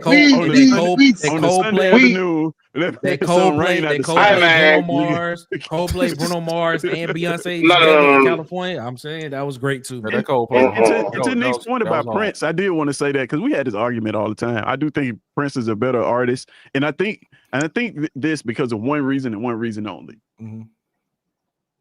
There is no song emotionally that in Michael Jackson's catalog that compares to Purple Rain. I don't know if you've ever been in a large venue of people when Purple Rain drop. It's just different. There's no you can't play. I'm gonna be starting something. Smooth Criminal don't do it. Like, I'm just saying. Human nature maybe, but Purple Rain in a large group of people hit different. Yeah, I'll tell you another one. I say Prince was a better artist, better artist, musician, and Michael Jackson was a better entertainer. That's how I slice it. That's how I slice it. I don't think it's by that much though. I don't think it's by that much. I didn't say it was dominant. No, it's not by much. It's not by much. Michael Jackson could play those instruments too. He just did live. Yeah, I'm just saying Michael Jackson could play the piano, but he couldn't play. He couldn't play. But not to the degree of Prince. He couldn't do the Jimi Hendrix with it. Prince was a better artist. I think Prince was a better artist than Michael Jackson. When I found out, people tried to make it seem like Michael Jackson wasn't musically inclined. No, Michael Jackson. No. When I found out Prince played every instrument on that Purple Rain album, I said, "Oh my!" Yeah, he built different. I said, "That's a different type of genius right there." Yeah, he was a musical genius. Yeah. And then you hear the story about him when he wrote "When Doves Cry." in California and basically played everything on there and then start taking everything off with no baseline. Like if you listen to Kiss, Kiss has no baseline. When Doves Cry has no baseline. Like when you like, I'm listening, I'm like, yo, this dude. No, he was the greatest. Prince was that deal, bro. Yeah, for sure. Prince For sure. deal. But yeah, I don't think Michael Jackson was a product of the machine. I think he was literally singer, performer. I don't think he was propped up by he was just that good. I mean, you got to think about it from the Jackson 5 on, bro. He crossed a lot. That's what I was gonna say. He crossed a lot of. He took a huge risk with his career doing that. Just like that's what I was gonna say. DC. Create my own person. So you got to think about Jackson. Mike was the lead in the Jackson 5, and he's the second youngest. So Janet the baby, and then him. So I would. He's not a product of anything in the industry, bro. They just, his dad basically made him into what he was. Yeah, that's Rashad Ali. That's a good kind. He was the machine. Yeah, yeah. Like he was the blueprint. Yeah. Like they you know. Once he put out music, Brown was the blueprint. I thought Jackie Wilson. No. You gotta understand this. When you say when you say Mike is the blueprint, come on, Sammy Davis Jr. and the Rat Pack. Listen. When you say Mike is the blueprint, bro, you gotta understand what Mike stretches to. Mike is not only a U.S. star; he's internationally the biggest star in history, bro. Man, like. It's up to he started that. New York. Hey man, listen here. But them folks was here. Let me play. They was here. Hey, but listen. See what I don't know if y'all seen that. I don't know if y'all seen that viral clip, but people wasn't falling out seeing when they saw Sammy Davis Jr. Like people passed out. When Michael Jackson came on stage. Yeah, I had a homeboy. Say a word. I had a homeboy. He was like, man, he was like, Clint, I went to Michael Jackson concert, and I'm like, he was like, I was criticizing people for all the hollering and stuff they were doing. He said, man, when I went to the, he said, man, he was like, I was hollering like the women, bro. Hey, bro, I'll be honest, I was hollering like the women was hollering, man. But look. Hey, DC, since you say it like that, bro, like, you got, man, okay, I'm going to put it like this. I don't agree with what Monica said, but of this era, Chris Brown going to be the closest thing you get to Michael Jackson. Boy, yeah, that's the best way I can put it. That's the best way I can put it. I can't put him over Michael Jackson. Yeah. Y'all not about to disrespect Usher Raymond. I'm telling you, Confession sold 25 million. Listen. Listen to what I said. Listen to what I said, Nick. None of Chris Brown's albums equal to Confessions. I'm sorry. Nick, listen to what I'm saying. Listen to what I'm saying.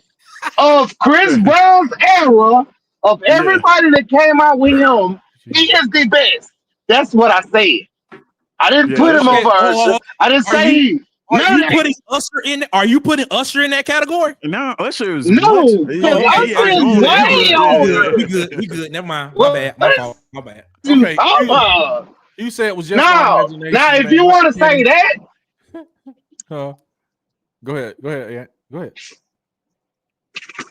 Now, if you want to talk about Usher, Usher has a lot of different artists that he has to compete with. True, so he had no choice but to build himself up to be the best like that. Usher Raymond compete, bro. Excuse me, what album has went diamond 2 times over since Confessions? Not Nail One. So let's not do that. Confession sold 25 million. Let's not do that. That's true. We not about to talk. We ain't about to talk. Man, like man, put out listen. On one, and then put out Confessions right behind it, and Confessions sold 25 million. No, let's not do that. You had to go to the store and buy the CD. Exactly. You had to go wait in line for that one. He sold 25 million at Sam Goody. Exactly. We ain't about to act like Usher didn't do that. God, and go look. And I'm saying, and all I'm saying, everybody keep talking about these verses with Chris. Go look at Chris Brown's discography and look at all his album sales compared. All his albums don't even come close to Confessions, and that's just Usher's one album. That's all I'm saying, man. All right, man. That's all I'm saying. You said it's just my imagination. Mike away said, with me. she's smoking dope, entertainer. Love Monica, but MJ is still dope. Yeah, for sure, man. She was just showing love. Yeah. Go-Go. He said Go-Go. He listened to Go-Go music, man. Are you talking about dancing or performing? You know, is Usher flying around the stadium? Man, okay. When I went to his concert in the 90s, production performance. Yeah. I know that. I agree with Nick. Prince was an artist. Yes. He had a Hall of Fame career before the 80s. Man, that is interesting, man. He was a product of Berry Gordy. Okay. Prince was a better musician, sure. Yep. We agree with that. Funk Brothers. Prince always. Oh, the Rooster is in here, man. Let me bring the Rooster in. It's like saying Michael Jackson, Michael Jordan. Prince always had a hot chick that was top notch. Wait, what? Wait, what you say? Here you go. Sharp. What's happening? Sharp. Oh, he showed up. He showed up at the end of the show, but he showed up. He said, no, he doesn't. Okay. Who you talking about? He said that only two people in history had people fainting at concerts.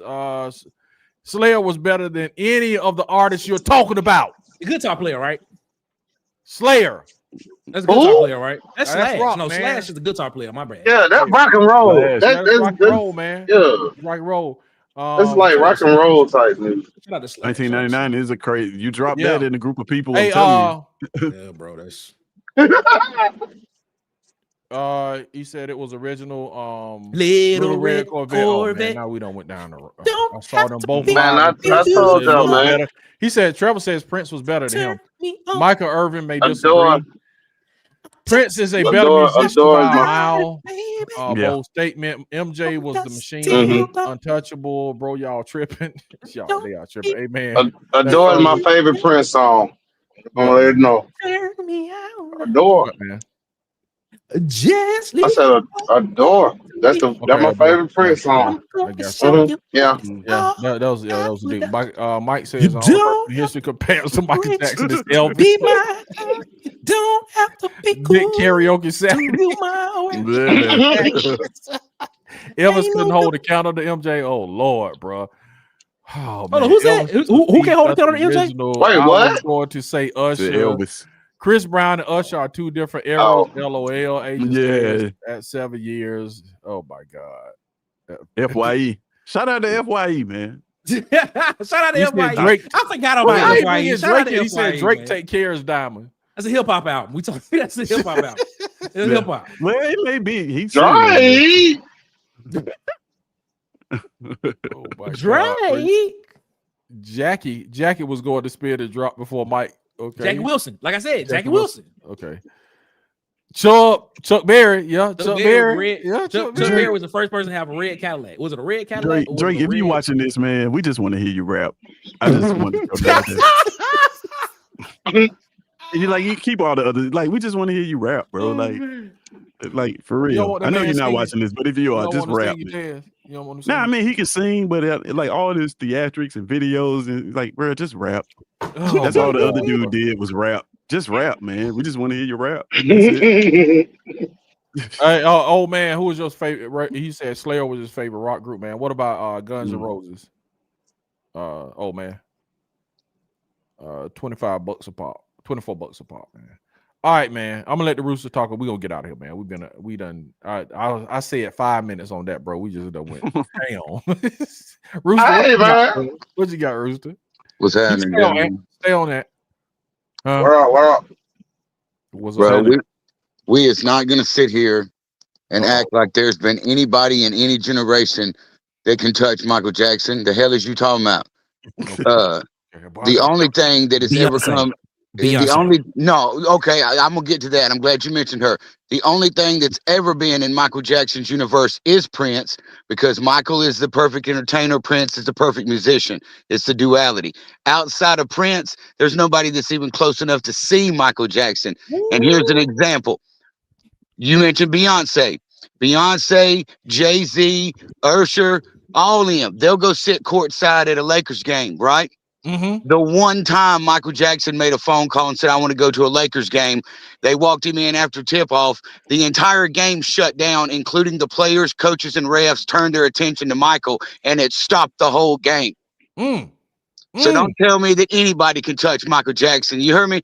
Michael Jackson could walk in any neighborhood, in the posh side, in the ghetto side. He could walk any neighborhood in the world, and nobody touched that man. So we're not gonna play like anybody could. He made Thriller, bruh. The hell is you talking about? There ain't nobody that can touch Michael Jackson, bruh. There ain't nobody that can touch Michael Jackson. And if you want to talk about Chris Brown, because he's got the dancing, all of everybody that dances, from entertainers we know to cats online that make videos, everybody that dances wanted to be the best dancer because Michael Jackson made them want to be the best dancer, bruh. So we're not even gonna pretend. I don't care what that broad said. She's on some kind of dope, and it must have been a hot dose, because there ain't nobody that can ever say they can even see Michael.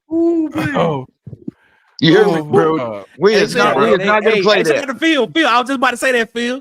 You know, they said Mike was cripping. Did you see the video? The Thriller video. Was it bad? No, it was Thriller, wasn't it? No, it was a bad video. But this is a recent video. I wish I had the link. I could put y'all on it. Man, it's a video of a dude telling a story about Michael Jackson and Tupac fighting. I seen that, Ted. I seen that, Ted. But hear me out. Listen. This video is a compilation of people telling the story. It's not just one person telling you the story. It's let me give you an example of just, you want to talk about how gangster somebody is? We'll take it outside of just street gangsters. Michael Jackson bought the Beatles while he was making a song with the Beatles. He went in there and asked the man, asked the man, how much would you sell your catalog for? He gave him an outrageous number. Michael said, that's a lot of money. $60 million. Then he went and he even gave the man more money than he asked for. And Paul McCartney, like, how you gonna buy the Beatles? He said, well, you wanted this, I gave you that. That's a hell of a deal. That's a boss right there, Jack. Come on, man. That's like so. Look, what's this? This is like the Charlie Murphy talking about Prince playing basketball, man. That's a Prince story. Prince was a star, bro. I'm just saying, talk about Michael Jackson fighting Tupac, man. Come on. No. Listen, hold on, DC. I'm finna tell you, DC. I'm finna tell you. So I seen the same video Ted see, right? Okay. So I can't remember if they was at the Grammys or like the Source Awards or something like that. So what happened was, Tupac and Quincy Jones' daughter was dating. Okay. So she said something, and Tupac. It's like and Tupac told her. It's not one person. Tupac told her to shut up or something like that. And Mike said, "Hey, don't be disrespecting Quincy's daughter." And Tupac said something back, and they said Mike gave him a 2-piece, man. Y'all talk about gangster. There's a story that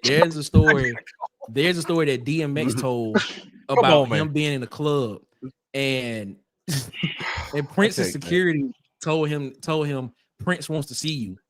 And apparently they went to this back part of the club, and Prince proceeded to cuss DMX out in the club. Yeah, about something. Yeah, I heard that. I don't know what it was about. I heard that too. Prince proceeded to cuss him in the club, and DMX walked out shook. Now I don't know. That came from DMX's mouth. That came from his mouth. Cuss me out. I'll be since y'all want to talk about gangsters, they say the hardest one in the industry was MC Hammer. Yeah, they say MC Hammer was the hardest. Yeah. That's a true story. That's what they said about Mike, bro. They said, man, that man is 6'2". That's Joe Jackson's son. Like, He's just light skinned. Y'all think he? Man, come on, man. Come on, man. Man, you know what, man? Do you know what Mike from? You know what Mike from? Man from Gary, Indiana. Gary, Indiana. Have you ever, man? If you ain't never been to Gary, bro, I've been to Gary, Indiana 3 times. Man, I'm telling you, man. I've been to Gary, Indiana 3 times. Bro, Gary, Indiana ain't never like the northern part. Like it's like Tuskegee North. Yeah. It ain't where you want to be. It ain't. Yeah, Mike. They said they had Michael Jackson had grown men. Some Sean say preach, man. Y'all wild, man. There's a story, and I know, and this is true. You can verify it. But when Michael Jackson went over and played for the royal family, they assumed that because Diana was the queen that he wasn't going to play Dirty Diana. Well, Michael, being smart, said, "Yeah, I'm probably not going to play that song." Before the concert, he meets the queen and the king, and you're not supposed to touch them. You're not. Mike, she was all over on Michael, and I don't mean in a sexual way, but she was being normal people with Michael. And the queen asked, or Prince Diana asked him, "Are you going to play Dirty Diana?" And he said, "No, ma'am. I don't want to be disrespectful." And she said, "No, I want to hear it." And he went against what's her name, the husband, her husband, the king or prince, Prince William, Prince Charles. He went against his orders and played Dirty Diana because she said she wanted to hear it. That's international pimping, macking, gangster, bro. There's nobody that can touch Mike. Look at DC face. DC like, whoa, and then he put out the Remember the Times video. He put out the Remember the Times video 2 weeks later. Bring this up. Oh, you good, man? I'm like, if everybody okay with it, I'm okay with it, man. But it'll be cold. GNR is behind the crew around 10. What does that mean, old man? Guns N' Roses. Guns N' Roses. The crew around 10. What does that mean, Nick? I don't know. He's talking about Motley Crue. Oh, Motley Crue. Okay. Since I can't see the comments, apparently a metal discussion has popped off, and that's my wheelhouse. Yeah, that's what I was asking. Man, they can't touch. Guns N' Roses was a flash in the pan. Motley Crue was a bunch of broads. Okay. Bro, don't get me on the hair metal thing, bro. Don't get me on the hair metal thing, because I'm real metal. Like, all right. Hey, this is my win, man. B-Top is in, man. I mean, if y'all want to keep going, I keep going. B-Top is in, man. He said, "No, it was the way you make me feel." Oh, that was the video. That was the video. B-Sharp said, "Guns N' Roses kill Slayer." Okay, Robert Mayfield. B-Sharp need to chill out talking about Slayer. Like, he's out of his element. No, that's old man talking about Slayer. No, but Sharp just said that Slayer couldn't touch so and so. He's out of his wheelhouse on that one. If he knew metal like he thinks he does, you don't talk about Slayer, bro. Robert Mayfield.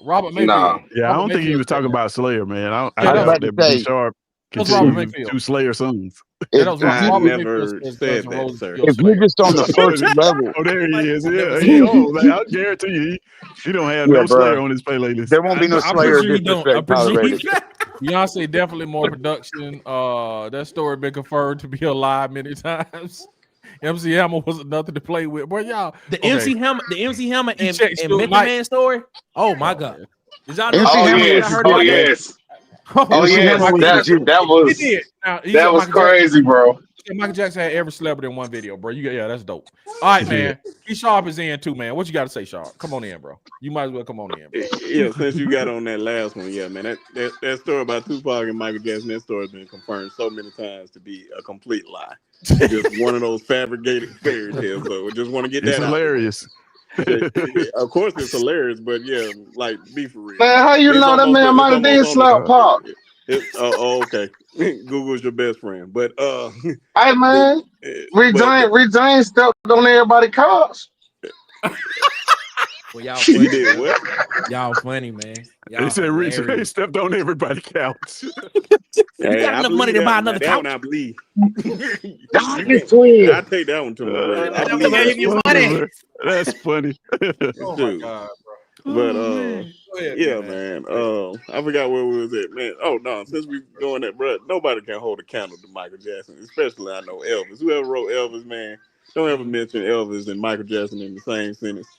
For one, Elvis is a thief. Nobody don't care about that thing. Ray Charles called that man a clown. He's not talented. All you did was just steal a bunch of black artists Bro, style. no, that's what we're not gonna do, Sharp. I'm not even an Elvis fan, Man, but it has been confirmed by all kind of black folks that was around Elvis back in the day. They said Elvis was from the ghetto, just like them. And there's a story. There's a story that he went to play a music hall. He went to play a music hall, and the music hall was racist and didn't want to let Elvis have his backup singers. That is true. Bruh. No. It's not just artists; it's people in the. I'm trying to. I'm gonna back up Buggy on this. I'm gonna back up Buggy on this. Elvis went and played a show, and the promoter of the show told him he could not have his backup singers because they were black girls. And Elvis told him, "I won't step off the bus unless I have my singers." And they were all black girls. It's been confirmed, bro. That's all racial baiting. That's all race baiting, bro. I'm gonna back up Buggy on this one because Elvis was known to be around a lot of people in Memphis and absolutely, bro. And that northern part of Mississippi. He was known to be around. He was in. It's not Elvis's fault that the system realized they had a face that they could push. That ain't his fault. But it's been confirmed. There's even the lady that, like I guess with his head housekeeper. Bro, he did steal people's stuff. That's that. Now I agree with you sharp on that one. But all he did steal some people's stuff, bro. But that's just like what kind of Auburn show is this? Hey man, this is the one when you come. Hey man, Nick did it. Sorry, I said I was sorry. I said like I said, but this is like that's just like comedians though. Jesus Christ. That's just like comedians though. I mean, everybody steal everybody's stuff every now and then. So. There's only so many notes in music, bro. Every great band has another song from 30 years ago that they sound identical, bro. Even Metallica, all of them. So no, he can't help who you're influenced by. I did not. I asked about Michael Jackson. I did not ask about nobody else. All I said was Michael Jackson. From Chuck Berry, the I ain't got nothing to do with that. Greatest people of all time, and you telling me that a dude that's with his I'm not even gonna go there, but. Let me just keep it straight up, man. Elvis is overrated. Beat Mercer, baby. Beat Mercer. That's what it is, baby. Beat Mercer. That's the only thing I'm gonna say, bro. The bro was over. And Jacksonville State for basketball. Yeah, Jacksonville State. Congratulations. Oh man, my God. He said, I'm gonna say, shout out to Outkast, the greatest group of all time, making them to the Rock and Roll Hall of Fame. Yeah, shout out to Outkast. Straight out of Wait, what? Nah, see, we finna start. See, we finna start an argument on that because they ain't the greatest group now. Don't do that.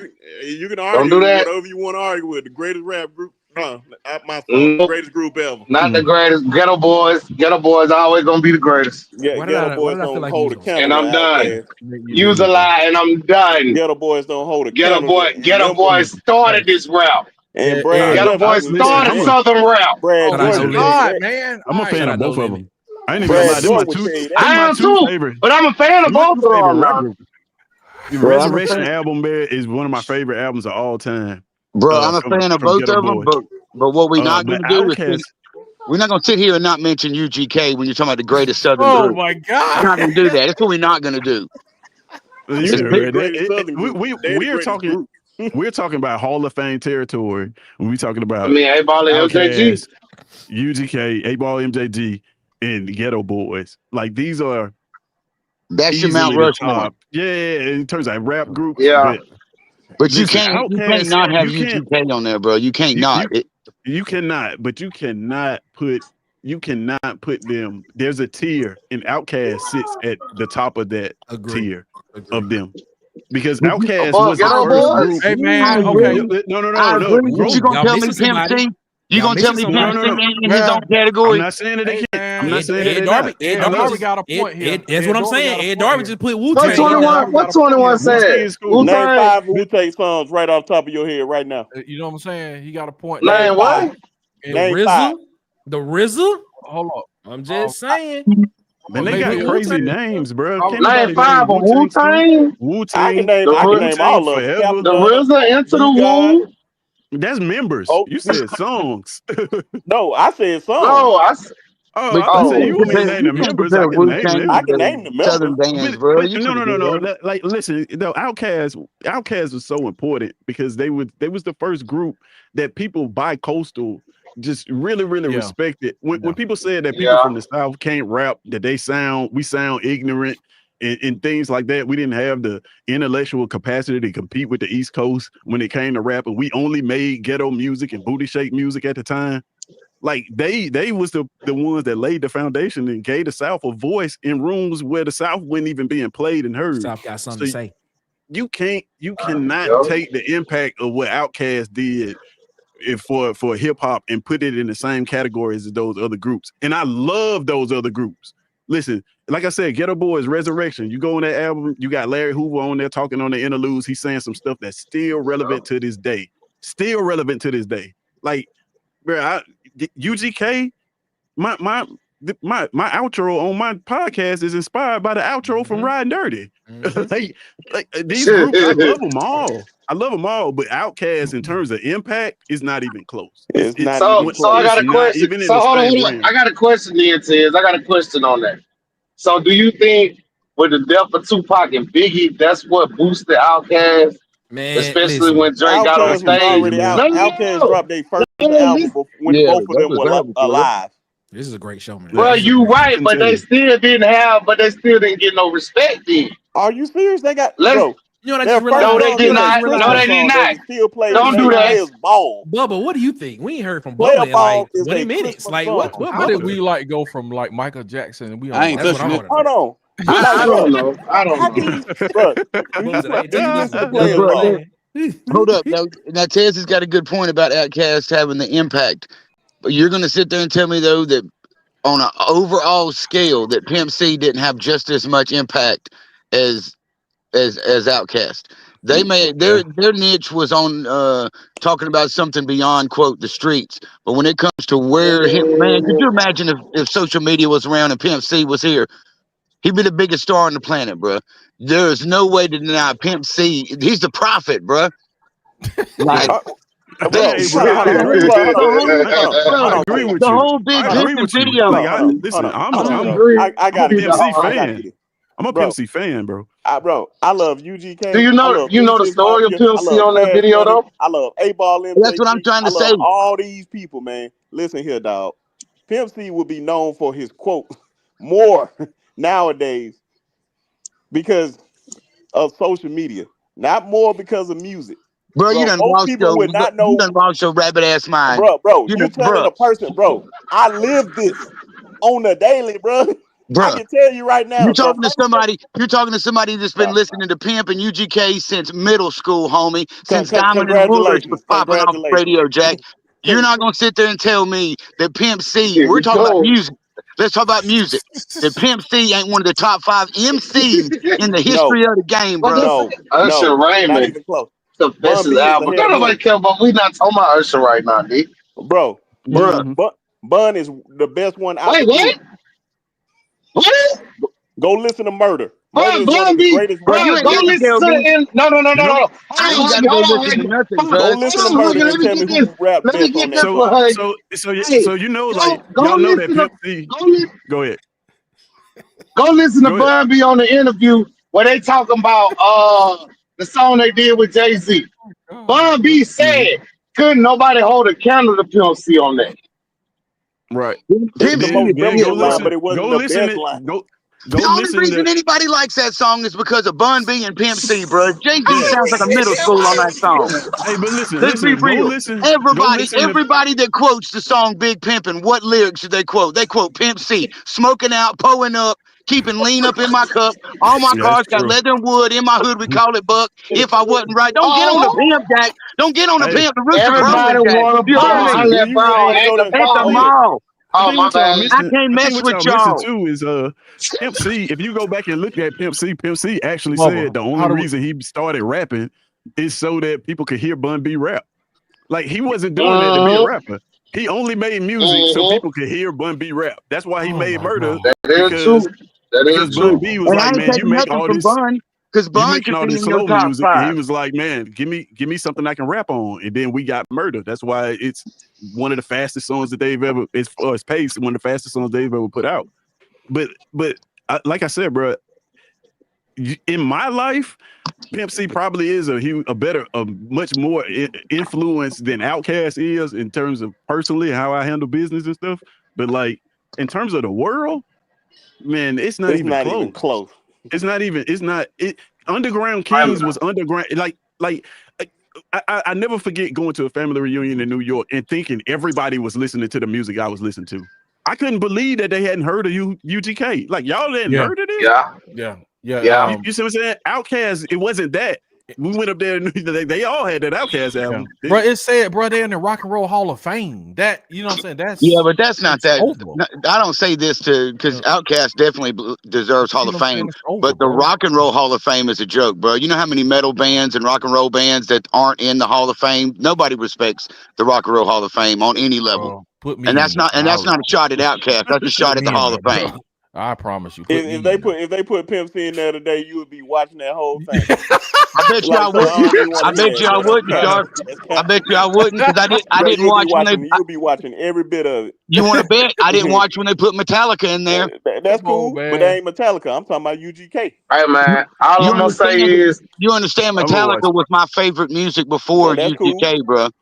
So you can't talk to me. That's another thing. Like Nick was talking about music range. You can't battle the rooster when it comes to music, Jack, because I'm standing on what it is. You heard me? I don't think you will hold a candle to me when it comes to that. And for some reason, that doesn't shock me, Sharp. All I'm gonna say is out of the whole Dungeon family, Andre 3 Stacks is the best lyricist. That's all I'm saying. Who? 3 Stacks is the best. That's all I'm saying. 3 Stacks. How can you say 3 Stacks is the best when he don't even have a solo album? And this is coming from the. He said out of the whole Dungeon family. He didn't say a world. He said out of the Dungeon. No, I said Dungeon family. He the best lyricist. He the best. What do you mean? He the best. There's only somebody. There's only one person I think that can hold a candle to him, and that's CeeLo Green. Okay. You say CeeLo? You think so? I think CeeLo is. I'm about to say, CeeLo first 2 albums, like, bro, he's rapping on there, like. Go listen to Goodie Bag. I don't know, Gil. At the end of Gil is cold too. First of all, no, Gil cold now. But y'all are out of my league, bro. Well, come on, man. We can talk this music now. Y'all see, man. I see. Boy, CeeLo is so slept on, cuz you right about that, Tez. That first 2 albums, man. Yeah, CeeLo nice. CeeLo nice now. My Imperfections. No. Imperfections, I think it's called, with the Great Pretender on it. He was spitting on there. I forgot the song where he was talking about. We started off with poetry, but like, man, CeeLo, he can hold the candle to Andre for sure. But man, and nobody's sleeping on Killer Mike. But in my opinion, the best lyricist out of that whole Dungeon family is 3 Stacks. Period. Like sometimes God reached down and blessed people with a dope delivery. He did it to Biggie. He did it to 3 Stacks. Like for real, like other people rap, but like just to get that information across. Andre's the man. Don't Murphy Lee. Like, oh my God. Well, Pimp has got that too, man. That delivery from Pimp is just second to none. Pimp put the stamp on it. If you want to say we're not rap, then we ain't rap. We're country rap tunes, and it changed the entire industry, bro. Everybody started gripping grain. Everybody started dripping on their lags. We're not gonna tolerate no Pimp C. Man, that's been happening, bro. He was just speaking on what the culture is. Ain't nobody. Dudes down south been doing that forever, man. They just started doing that everywhere else. That's the only difference. I got a question. Jason Aldean or Garth Brooks? Garth Brooks for me. Garth Brooks. Gotta be Garth. It has to be Garth Brooks. That's just because modern day country sucks, bro. Phil Petway says, "Bye, we talking music." Mike McKinney say, "LL, I ain't touching this." Phil Petway say, "Bubba playing his part." And Darby say, "Run DMC." Bubba said he ain't touching it. That's what he said. Bubba said, say, "I love this show." OMG, man, this is wild, man. Social media wasn't ready for Pimp C. Nas, Rakim, Eminem, Jay-Z. Wow. Yeah, I like that list. Nobody will touch Sean Corey Carter. No, wait a minute. Hold on. Bro, get that out of here. Hold on. From Morrissey, baby. Nobody touched him. 564 State Street, baby. Nobody touching Jay-Z. That reminds me of something. Jay-Z is all hype. Every song he was on with them Southern boys, he sounded like he was out of place. Bro, I like you, Huggy. Bro, Hope can rap now. Wait a minute. No, we're not gonna do this now. Huggy. He said, "Calm down, man." He said, "Calm down." Hey, man. but Nick. So I got I went back and I watched some of the episodes when I wasn't podding over this weekend and whatnot. Okay. And you did an episode where you put these albums up. Oh, and you said, hold up. Here you go. Hold up. Wait. I'm about to give you so DC can put it up. Hold up. And when I saw it, I was like, man, I wish to do it because I would have. And y'all disappointed me too. I think Ant, you was on this episode because you asked the question. Bring that list back up. I'm about to get it. Hold on, give me 1 second. Bring that list back up. Because we said who was the worst rapper out of this list. No, yeah, I got that one. Well, but no, I'm gonna tell you what. I think Ant ended up asking who had the best. Real quick. Hold up. Give me 1 second. Yeah, I want y'all to see the list too. I'm about to send it to DC, but I got to download it as PDF real quick. Hold on. Okay, but y'all, so y'all said who was the worst rapper on the list, and that was a good debate. Then y'all asked the question. I think Ant asked the question. Out of everybody on that list, who had the greatest debut album? College Dropout. Right. College Dropout. I love College Dropout, but there's a name on that list with an album that y'all just completely looked over that you cannot even. You got the list? I'm about to put it up. Hold on. I got to download it. Let me see it before you say something. Because I'm telling you right now, there's a name, and y'all made a case for a lot of people as the greatest to have the greatest debut album. And Kanye College Dropout is don't say it yet. One of my favorite albums. But boy, y'all, it was a massive oversight, and I was like, man, if I would have been on this episode, I know who you're talking about. I think you're talking about that young man. I think you're talking about that young man from Queens. I'm pretty sure that's who you about to go to.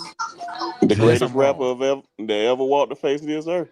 Don't do this. Let's not do this. Let's not do this. Let's not do this. Let's not do this. He said Robert Mayfield says the problem is Outkast. You're not about to put that man over Sean Corey Carter. No, you haven't heard that. I'm sorry. Said debut album. Bro, in terms of debut albums, bro, this is one of the greatest albums of all time. You put Nas. Hold on, wait. Let me put it up. It was written. Hold on. Hold on, let me put why y'all saying that? Mayfield says problem is Outkast didn't develop or evolve. Stan Howard said, "What is going on Auburn Addicts tonight?" I don't know, Stan. We just somewhere. That's all they did was develop and evolve. That was the whole point of Outkast. Was man, we need to do a whole part about this. You said they were talking about Outkast like that would be the old man. He said, "Old man say 666 convo over." Man, went from a baseball cap to a turban. What y'all got on that? Old man say 666. 666. There you go. 666. You should be able to put it back. You should be able to put it up now. It's processing. 666. You should be able to put it up. 666 had a run too. I'm picking 3 pins though for UGK. I don't know about that. Like we have a new show, man, for real. Like Rip Dobie. R.I.P. Dobie. It's a musical journey. Old man 360 Mafia combo over. I agree 3 stacks. What's going on, man? We talking music, man, on the bye week, man. This started with Michael Jackson, and now, bro, we somewhere. Listen. Come on. Yeah, Nick did this ad. No, Nick did not do this. This is one of the greatest conversations about. Kilo and Grip were cold. Oh, okay. I asked about Michael Jackson. This Nick went all out everywhere else. I asked about Michael. Oh God, man. Is that Millie what Vanilli? About Future Ant? Marcus says Future LOL Phil. Oh my God, man. Dungeon Family. Hey. Facts Nick is Midwest swag. I agree. That Murphy Lee, baby. He said let him run, man. Okay. Who being Future in the verses though? In a verse, who being Future? Future got 20 hot ones. You can put Drake up against Future. They gonna make the crowd go crazy. You can put Drake up against Future. He says Nas over Jay. I mean, I get it.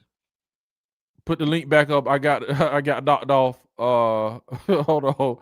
I had to dip out DC. Okay. Kanye, Big Crit. Crit's up there. Oh, he didn't say no, I didn't say Nas. Illmatic, man. Illmatic. Debut albums, Whitney Houston. Illmatic is not better. He said debut albums, Whitney Houston, man. Y'all saying Illmatic is better than Reasonable Doubt? Please don't say y'all. Please don't tell me y'all saying Who got the kiddie music in the back? Yes. By a mile.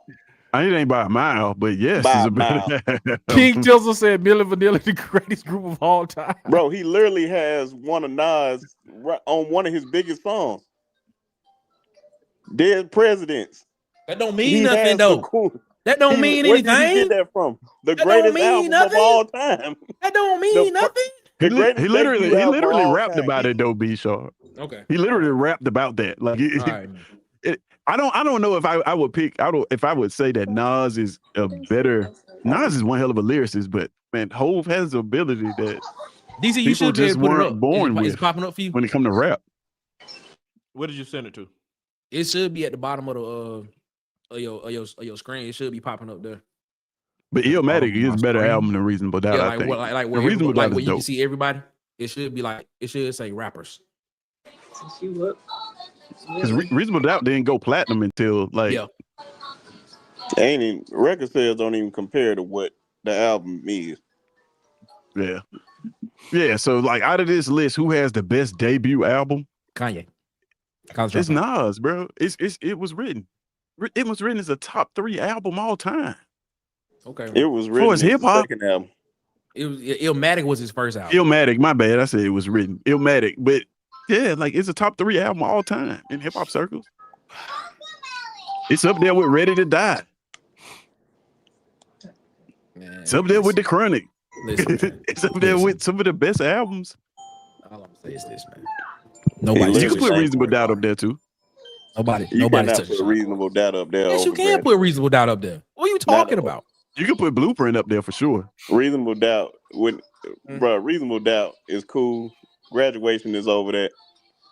Stop. Get Rich or Die Trying is over that. Stop it. Stop it. Stop Bruh, it. Stop it. Stop it. Stop it. Get Rich or Die Trying is way over there, bro. Stop playing, bro.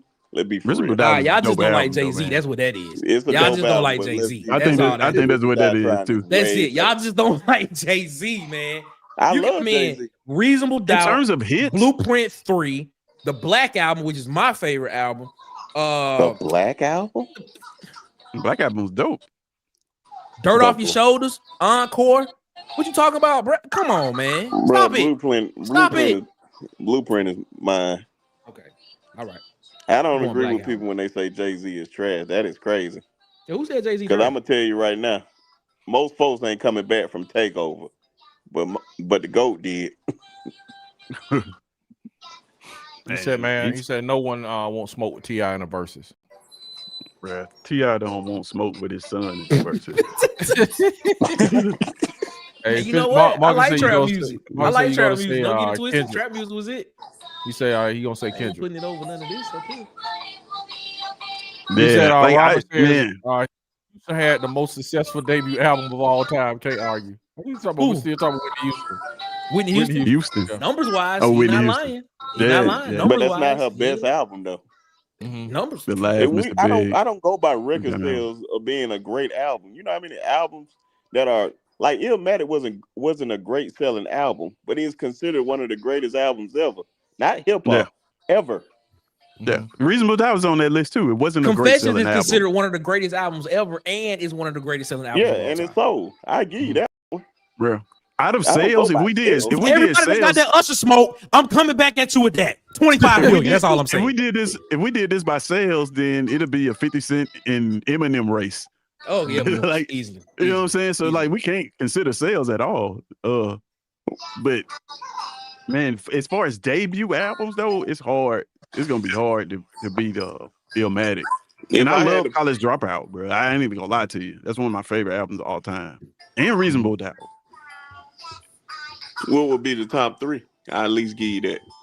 Off of this list? Those 3 right there I just named for me. You talking about off of this list right here? Yeah. Reasonable Doubt, College Dropout, and Drake's So Far Gone. I know you smoking crack. I like Drake. I like Drake's first album.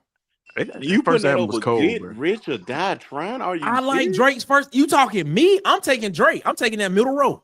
If you ask me, I'm taking College Dropout. I'm taking Reasonable Doubt, and I'm taking Drake. So far gone. I'm taking it. Fun fact. So Far Gone is a dope album. But the mixtape was better. Mike McKinnon's best lyrically, who was the best up there? Hold on, So Far Gone wasn't his first album. No, my bad. You right. I just realized what you said, but that was a good album. Not So Far Gone. Not So Far Gone. Mistake. What's the not So Far Gone? Take Care was not. Thank Me Later. No, There you go. I thought it was So Far Gone. No, Thank Me Later was the first mistake. Yeah. Who is the best and worst lyricist up there? The worst lyricist? The best and worst. The worst lyricist is probably Kanye, but he's the greatest out. He's the greatest artist. So you saying Kanye is a worse lyricist than 50 Cent? Yeah. I think Kanye is. I think Kanye is the worst lyricist, but he's the best artist out of all of them. The musical genius. I think I can rock with that. I don't know. Kanye has said some stuff though. You'd be like, man. Wait, you said who the best and worst on this list? Oh, yeah, the best lyricist. That's gonna be a hard. Hov is the best lyricist on this list. Yeah. Jay-Z. Yeah, I didn't. Oh no. Jay-Z is the best. No. Jay is the best lyricist on this list. Don't disrespect. Above no. Yes. Don't disrespect 60 State Street, Marcy Projects, Brooklyn, New York. Do not disrespect Young Sean Kobe Carter. We're not disrespecting this man. No. You're not doing it. No. Jay-Z cool, but he's not even above Wayne. He's not. Right. Stop. Forget about Wayne too. Wayne, because Wayne rap about the same thing every song. Jay-Z not even about cocaine in most of his early Jay-Z not even above J. Cole, bro. Come on now. Y'all think it's funny, but I'm trying to give you $1 million a game worth. I'm trying to give you $1 million worth of game for $9.99. Stop, man. Stop. Bro, Jay-Z stole that from Big L. What are you talking about, man? I turned my life into a night first week release date. Why Jay-Z stole them lyrics, though. What are you talking about? On the gram holding money to your ear. That's a disconnect. You don't call that money over here. Stop. Hold up. Bro, he stole them lyrics, bro. Okay, hold up. Everybody clear out. Here, we got somebody else here. Phil, what you got, Phil? Oh, Phil, am I saying? What up, Phil? Hey, look, I love y'all show. This is my first time calling up. I'm gonna try to do this a little bit more often. Y'all are disrespecting my man 50. Get Rich or Die Trying is the best debut album of any of these others that y'all got up here listed. Disagree. What? Mini Men? Disagree. Over Illmatic? Disagree. Yes. Go listen to College Dropout. Go listen to College Dropout. Get Rich or Die Trying is the best debut album of any of these artists that y'all are putting up here right now. Go listen to College Dropout. What was the best album of any of these people that y'all put up here? Period. What was Eminem's first album? Hold on. Can I at least ask y'all one thing? LP. I had an argument with the Slim Shady LP. This real quick. 50's not even better than Slim Shady's LP, bro. No. No. The Slim Shady LP wasn't. Hold on. I don't think that was that good of an album. To that track listing of Get Rich or Die Trying. Boy, this man got hits from there. I love M, bro. M ain't touching 50 when it comes to that. Nah, Eminem's first album was Infinite. Oh no, Infinite wasn't that. No, Infinite was. Yeah, that was before anybody knew him. Yeah. His first real album was probably the Slim Shady LP. Martha Mathers LP. Yeah, Marshall Mathers LP was the good one. It was Slim Shady. Yeah. Slim Shady was before Marshall Mathers. Hold on. Let me just ask y'all one thing. I just want to ask y'all one thing because I had an argument with somebody the other day about this, and I just need a simple answer. Thug Motivation 101. Thug Motivation 101. Thug Motivation 101. Hold on. Oh, what? Or Carter 2. Thug Motivation TM 101 all day, bro. Wait, you said on the Carter. You said on the Carter 2? Yes, definitely. Yes. The argument was TM 101 is probably one of the top 5 greatest albums in my opinion. If you weren't about to say Thriller, I was going to pick still Motivation 101. Out of everybody up here, it's up there with Nas with me and 50. Yeah. His debut album. Motivation 101. Yeah. Thug Motivation 101 because the argument was Mayfield says the Chronic. Man, are we gonna ever get the next? Are we gonna ever get the next installment of the Chronic? No. Been 25 years since we seen the first 2001. We got 2001. That's the next one. Which was a dope album now. Yeah. It's a dope album. I mean, it's a masterpiece. Not a dope album, a masterpiece. King Tiller says as far as debut albums, Wayne and Jay at the bottom of the list. Man, that's disrespectful. But y'all need to go listen to that. I'm not gonna say the bottom. I'm not gonna say the bottom. Yeah, because Reasonable Doubt was high. All I'm not gonna say that. All I'm saying is when you have, I was in 7th grade when TM 101 came out. when you had people wearing snowman, extra long black snowman shirts to school with Jabot jeans. It's a great combo, Bob. I'm sorry, bro. So that's another thing. Hey, I say this, it ain't better than Future first album. Yes, it is. See him one-on-one. Yes, it is. Bro, Pluto is nobody referenced Pluto. Okay. Thank you. We done turned this into the Pluto is probably like bottom tier of Future albums. What you gonna Tony Montana? What you gonna say? That's the best song? Bro, Tony I promise to God, ain't nobody just come out of nowhere and say Tony Montana in years. But if you play that March Madness, that thing gonna rock. I'm taking Reasonable Doubt over. And Dirty Sprite wasn't even an album. Rashad Dirty Sprite was the mixtape. Dirty Sprite was a mixtape. That's why I couldn't say that. That's why I couldn't say that one, Nick. But Dirty Sprite was No, that's the best one. Came out on my birthday. That's the only reason why I know. Rashad say he taking Reasonable Doubt over Get Rich. Thank you, Rashad.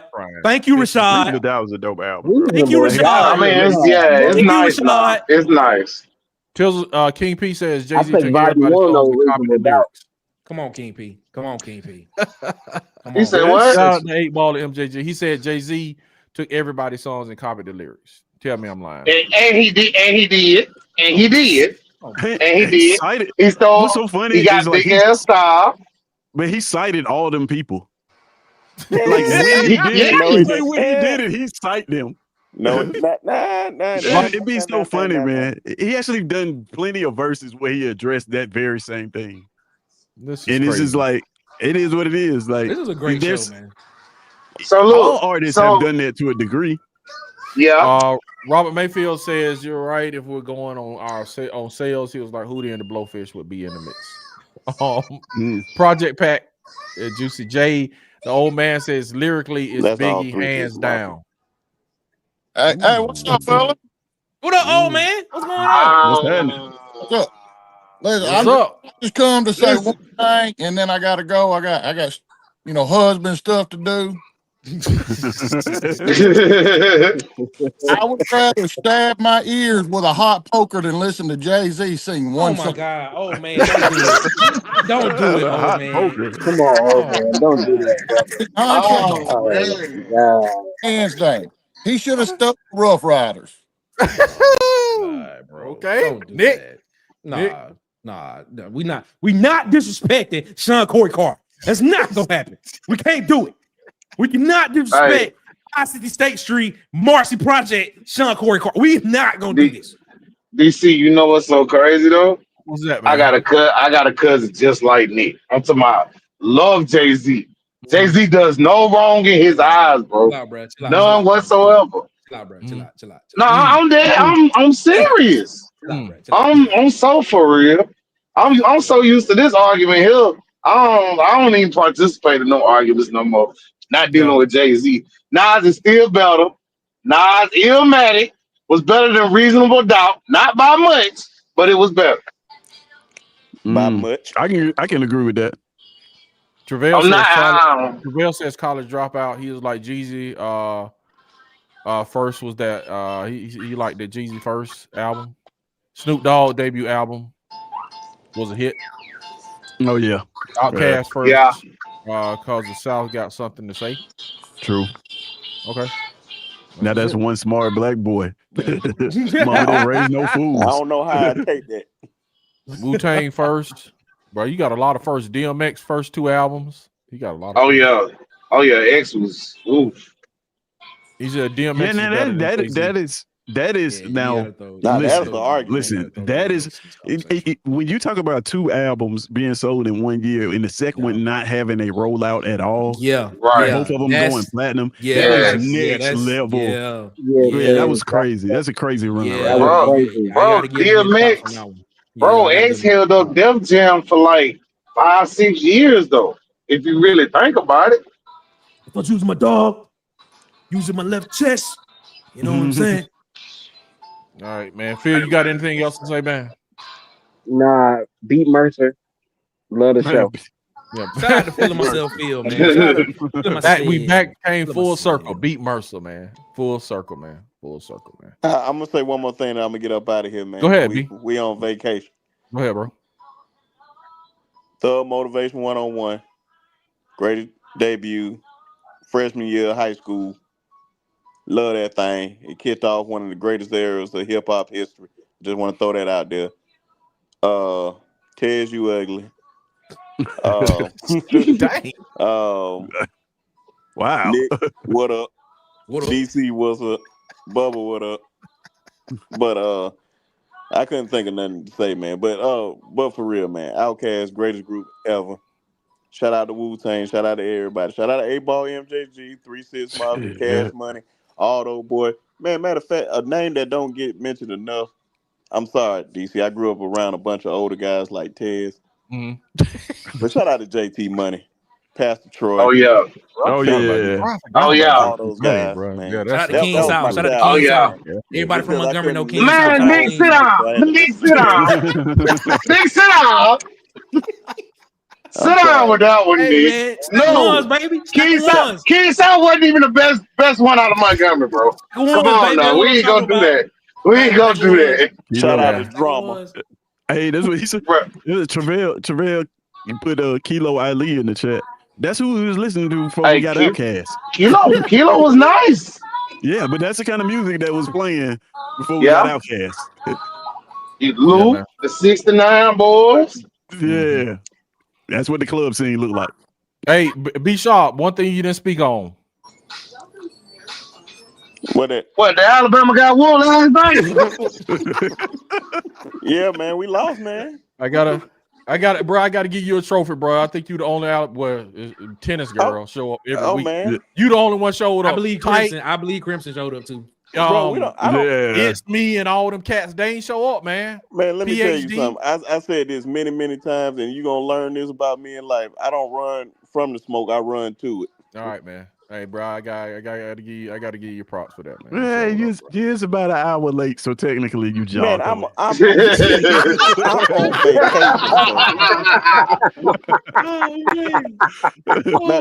Matter of fact, I'm about to tell a bit lie, and then I'm about to get off here. I'm about to go hop in to the jacuzzi while I sip Mai Tais with Tata. Thank you. So Jay-Z, that's what I'm talking about. Still sipping Mai Tais, sitting courtside, Knicks and Knicks give me high fives. I like it, man. That's what I'm talking about. That was a cold line. I ain't gonna lie to you. Yeah. That's what's up, man. That's what. Hey, bro, appreciate you having me on, man. Appreciate you, man. Hey, y'all check out Sharpshooters Podcast, man. Y'all know what it is, man. 46A in the house, man. Alabama. Check them out, bro. You know what I'm saying? Go subscribe right now. Nick, this has been a marathon, hey, man. DC gonna ban us. Rooster, I'm gonna go and let you know now. We can't come back, Rooster. We off for next week, Rooster. We can't come back. DC done banned us. He done text me and told me, and Rooster is banned for next week. I'm just letting you know, boo. He say Wolf just up there shaking his head, bro. Hey, man, it's about what the people want, bro. It ain't about what Wolf want, man. You know what I'm saying? It is what it is. Let it roll. Somebody said, let it run. Hey, the Wolf gonna let it run. It is what it is. Nick, where can they find you, my brother? I just want y'all to remember, you are not alone. Oh, Lord. I am here with you. And though you're far away, I am here to stay. You are not alone. Hey, Nick look like he practiced that in the mirror all day, every day. No, sir, I can actually sing, sir. I can actually sing. I be trying to be humble. I didn't say just saying. Why? Just saying. All I'm saying is I just said it looked like you was in the mirror practicing that song. You know how it was in middle school and high school. You had that one song you go sing. I have a lot of songs. Actually, while y'all playing, me and DC got a song that we haven't released yet. You sing it on there too, DC? No, DC don't do no singing, bro. You don't want DC singing. But here's the thing. I'm telling you right now, that song dope. And we get that thing right. I'm telling you. I'm trying to. I gotta put it out, man. Anyway, Dope is gonna be the next Dope. Boy, what up, Nick? Rodney said, "What up, Nick?" Karaoke after the locker room. This is big. Is real. This has been a Billboard Top 10 second edition. You know, and where can they find you? Someone on the road, man. All right, man. Appreciate you coming in, man. Appreciate you. Yes, Sincerely, sir. man. Yes, sir. Oh, See let you me next. go ahead and say, Dobie would have been the best one Say it. You better say it. out Say of it. hustle Say game, it. and I'm out. Say it. Say All it. right, He's Ant-Man. cold. Shout out Doe B, baby. And Doe it's B, baby gone. Jesus. Bubba, what you got? No, I mean, Phil, what you got to say before you leave? Phil, what can they find you? You got a social media handle, Phil? I'm not doing that. I, I just It feels like no, Oh, I'm not do all doing it. that. All I right, do Phil. have So a social media, but I'm not putting it out there for the world to I see. got I'm you. just Okay, fucking you don't want no dog. follows. If you want to Yeah, find everybody know. Phil, find him at your local Piggly Wiggly somewhere. Yeah, With that part. Walmart, Dre Bell. Piggly Wiggly, somewhere. All right, Phil. Appreciate you coming through, bro. Really though. Appreciate you. Thank you for coming through, Phil. Phil is out of here. All right, man. Tez, what can they find you, man?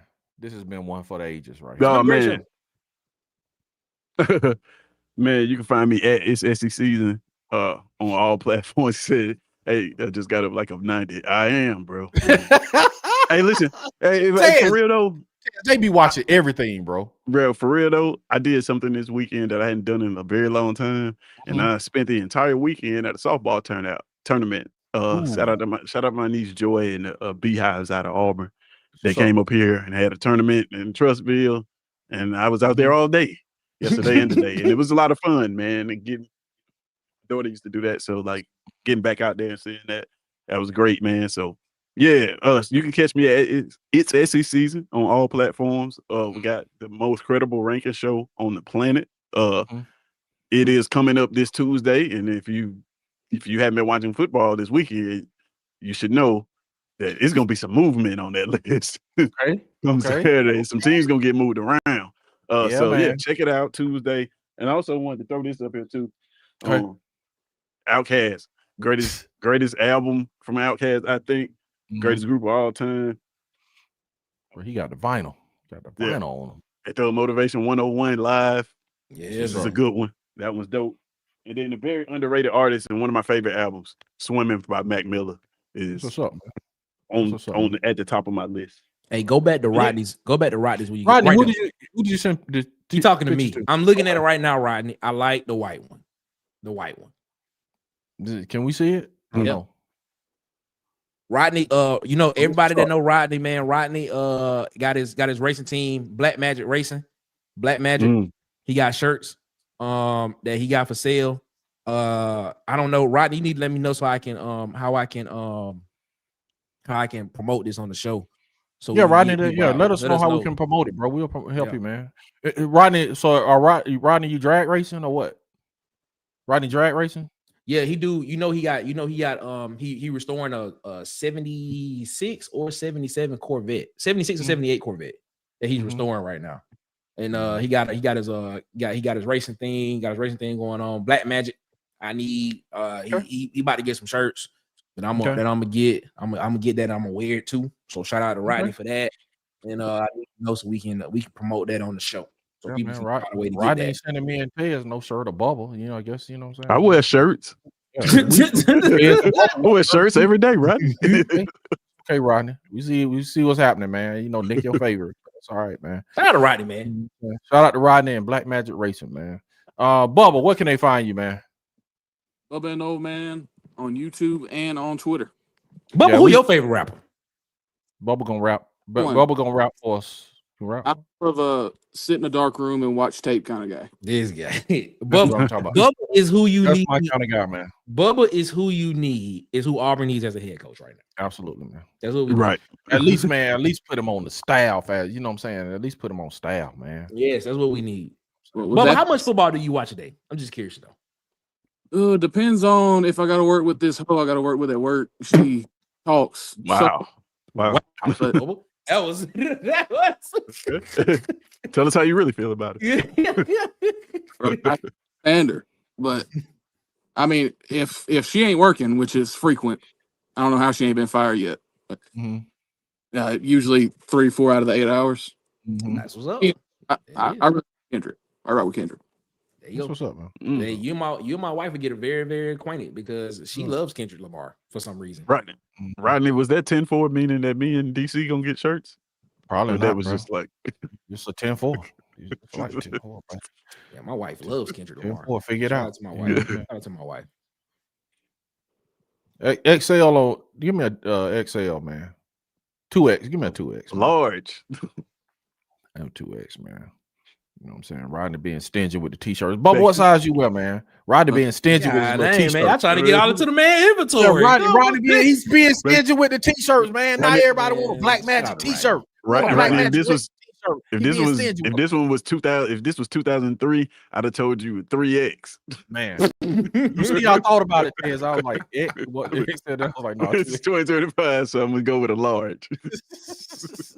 Pancake cooking up. Hey man, shout out to Jay. Shout out to Jay-Z and Young Jeezy. Yeah, that's what's up, man. Y'all can find me at Auburn_Addicts on all platforms, at Auburn_Addicts-TV on YouTube, man. This has been a great show, man. Bro, this has been a marathon, but this is what the people wanted, man. We'll see y'all next week. Man, are we playing Deuce tonight? Probably not.